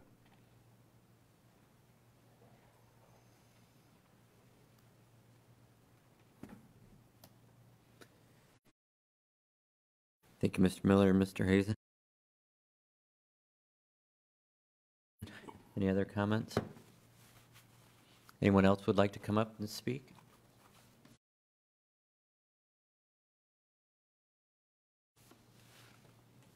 Meeting it was at Mr. Payne's house the other night, and you had some comments to make that you've been there, you were part of the residence, your home, and that you bought it because of the West End and that, and you want to stay in the West End, but you can't put up with what's going on in that area. And also the business owners of the apparel shop, I talked with her, and she gave me information when I visited her shop, plus also at the meeting Thursday night. She expressed a lot of concerns that she had of having to lock her door during business hours and that, so that the wrong person doesn't come in when she's there by herself. And that's not a way a business should operate or expect to operate that way. You want customers to come in, you don't want to lock them out. And I was a business owner in the West End also. I owned a paint store over there, and I understand your concerns and everything. And like I say, we want to get to the bottom of it. We want everybody to be safe, not only in your business, but in your home, like the Millers. In your home, on your porch, in your backyard, whatever. You need to feel safe. And so we've got a problem that we've got to address, and we've got to fix it. And we will find a solution to fix the problem. I will work with you to get that problem solved. So if anybody else has a question or a concern, this is the time to address it. And again, I want to thank all of you. So, sure. If you could just start by stating your name and address for the record, please. John Baines, 721 West 10th Street.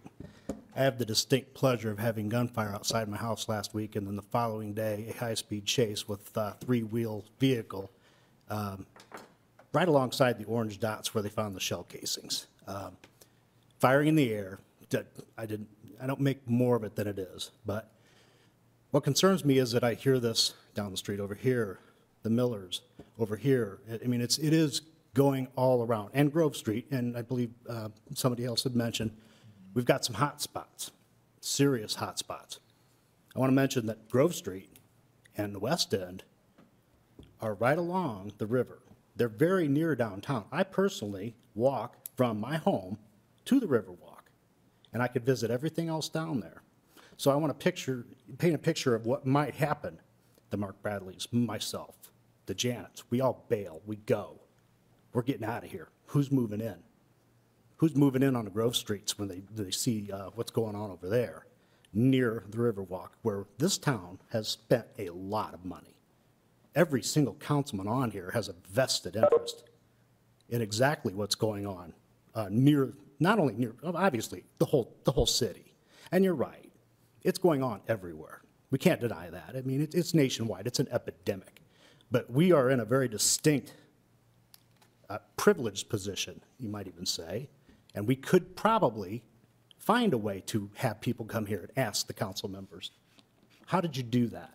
Well, what they did was they took care of it while it was young. They took it out by the roots before it got really deep in the soil. And that's all I have to say. I mean, this whole city has a lot to lose or gain by the West Ends, the Grove Streets, the Battelle Parks, the Central Parks, and that whole area. It's all very close to where a lot of money has been invested, and a lot has been asked to be invested. And along those lines, I would submit that if you're a property owner and you're going to open a retail establishment next to a problem property that you own, you're going to fail miserably. Who's going to go there except for 10 tenants, 9 tenants? Just a point I'd like to make. That's all I have. Thank you, Mr. Baines. Any questions or comments for Mr. Baines? Thank you, John. Thank you for coming tonight, and thank you for your work on social media.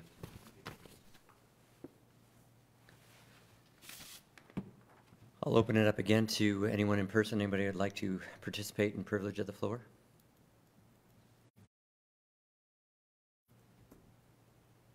Anyone participating remotely would like to participate in privilege of the floor, please unmute and state your name and address for the record, please.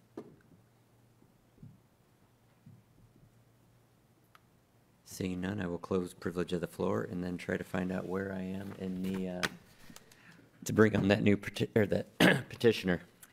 Yes, we have the unfinished business of Resolution 2021-21, and I would say we probably need a motion to bring it back onto the floor. So moved. If the petitioner's ready, I'll make that motion. Mr. Compton made that motion. Anyone, do I hear a second? I have a motion and a second. Madam Clerk, will you please poll the council? Mrs. DeMade? Yes. Mr. Benicki? Yes. Mr. Hazen? Yes. Mr. Mamalenti? Yes. Mr. Emmons? Yes. Mr. Belovich? Yes. Mr. Compton? Yes. Mr. Hicksonbaugh? Yes. Motion to put back on the agenda passes 8-0. Resolution R 2021-21, a resolution of the Common Council of the City of Mishawaka, Indiana, approving a petition of the Mishawaka Board of Zoning Appeals for the property located at 318 and 320 West Cleveland Road, Granger, Indiana. This is a PUD amendment to remove restrictions. I'm sorry. No, it's not. It's a use variance to allow dog grooming and cat boarding at 318 and 320 West Cleveland Road for Gordon's Grooming. Thank you, Madam Clerk. This is a public hearing on Resolution R 2021-21. I was hoping that I wouldn't have to say that again this evening, but here we are. Anyone wishing to speak, I'll open it up to anyone in person, which I know there probably isn't, and then I will open up to anyone participating remotely. Is there anyone here presently that would like to speak in favor of this resolution? Seeing none, anyone participating remotely would like to participate and speak in favor of Resolution 2021-21. Now would be the time for the petitioner that joined us. That would be you, Mark. Yeah, my name is, There we go. my name is Mark Shea. Thank you. I live at 466 South Prospect Avenue in Elmhurst, Illinois. And my family owns Centennial Place, and my tenant is Gordon's Groomers, who's asking for the variance to perform grooming and boarding services in their 2 units that they lease from us at 318 and 320 West Cleveland. Gordon's has been with us as a tenant for 2 years. They sell retail pet supplies as well as perform services for dog grooming today, and they'd like to expand into cat grooming in a separate facility, 318, as well as board cats, only cats indoors. There'll be no outside activity in either space, and they'd like to do that as soon as possible. Thank you, Mr. Shea, and thank you for your patience this evening as we work through some other items and circling back to present. Any questions or comments for Mr. Shea? Seeing none, thank you very much. Is there anyone else participating remotely that would like to speak in favor of Resolution R 2021-21? Seeing none, anyone wishing to speak in opposition to Resolution R 2021-21? Seeing none, is there anyone participating remotely that would like to speak in opposition to Resolution R 2021-21? Seeing none, are there any council members that would like to speak? We'll call for the question. Question. Madam Clerk, will you please poll the council? Mrs. DeMade? Yes. Mr. Benicki? Yes. Mr. Hazen? Yes. Mr. Mamalenti? Yes. Mr. Emmons? Yes. Mr. Belovich? Yes. Mr. Compton? Yes. Mr. Hicksonbaugh? Yes. Resolution passes 8-0. And if I could please thank my Chief Deputy Raven for working so diligently with Mr. Shea to getting back on the agenda for us. Absolutely. Thank you, Raven. Please tell her thanks as well. She's still on. Unfinished business? Seeing none. New business? Mr. Emmons. Thank you, Mr. Vice President. Again, I'd like to acknowledge that I will be starting my monthly meetings again. I've been holding them for 17 years, missing last year because of the pandemic. So hopefully we'll continue these monthly meetings with guest speakers that are interested for the community and to solve some of the problems that occur in our district or in the city. And like I say, I try to invite city officials, whatever that we need to address situations. And I say I've been doing it for 17 years, and I'd have done it for 18 years if it hadn't been for the pandemic. So we're going to be honored with the mayor to give a synopsis of the State of the City address from last year, and then he'll be there available to answer any questions that the community has. So I invite you all to be there. It starts at 7 o'clock at St. Babel's. Come in from the parking lot. And like I say, the State of the City will send about hour and a half, because it'll be a condensed version. And then there'll be time to answer any questions and concerns that the public has. And then we'll have them every month. This is on the 4th Thursday. After that, it'll be on the 3rd Thursday, every month except for December because of the holidays. And we've already got one lined up for October, which is Mr. Ken Prince will be talking about the development in the city of Mishawaka and downtown and the surrounding area. So every month we try to have something that's very pertinent to the citizens of Mishawaka, and I encourage you to attend. And we always have fresh donuts from the West End Bakery. So look forward to seeing you come Thursday, 7 o'clock. I'm there around at 6:30. The door's open so come early, get a good seat, and look forward to seeing all of you there. Again, thank you for coming tonight, and thank you for your participation in solving this problem. Thank you. Thank you, Mr. Emmons. Thank you for your continued efforts and reconvening those neighborhood meetings. I never thought I'd miss refreshments will be served from West End for a year more than I have this past year. So thank you for picking that back up and all you do. And as I had mentioned earlier, if you can't attend Mr. Emmons, you guys are all, anybody is welcome to attend our Neighborhood Watch meeting in Twin Branch. And that's, once the school opens up, we've been hosting it outside and under the pavilion at Twin Branch Park. Also have a speaker, then we have Lieutenant Ruppert also in attendance to cover local crimes that have occurred in the last month. You guys are all welcome to join as well. I unfortunately do not have West End donuts, but we will have some refreshments and desserts of the like. All are welcome. And anything else? Yes, Madam Clerk?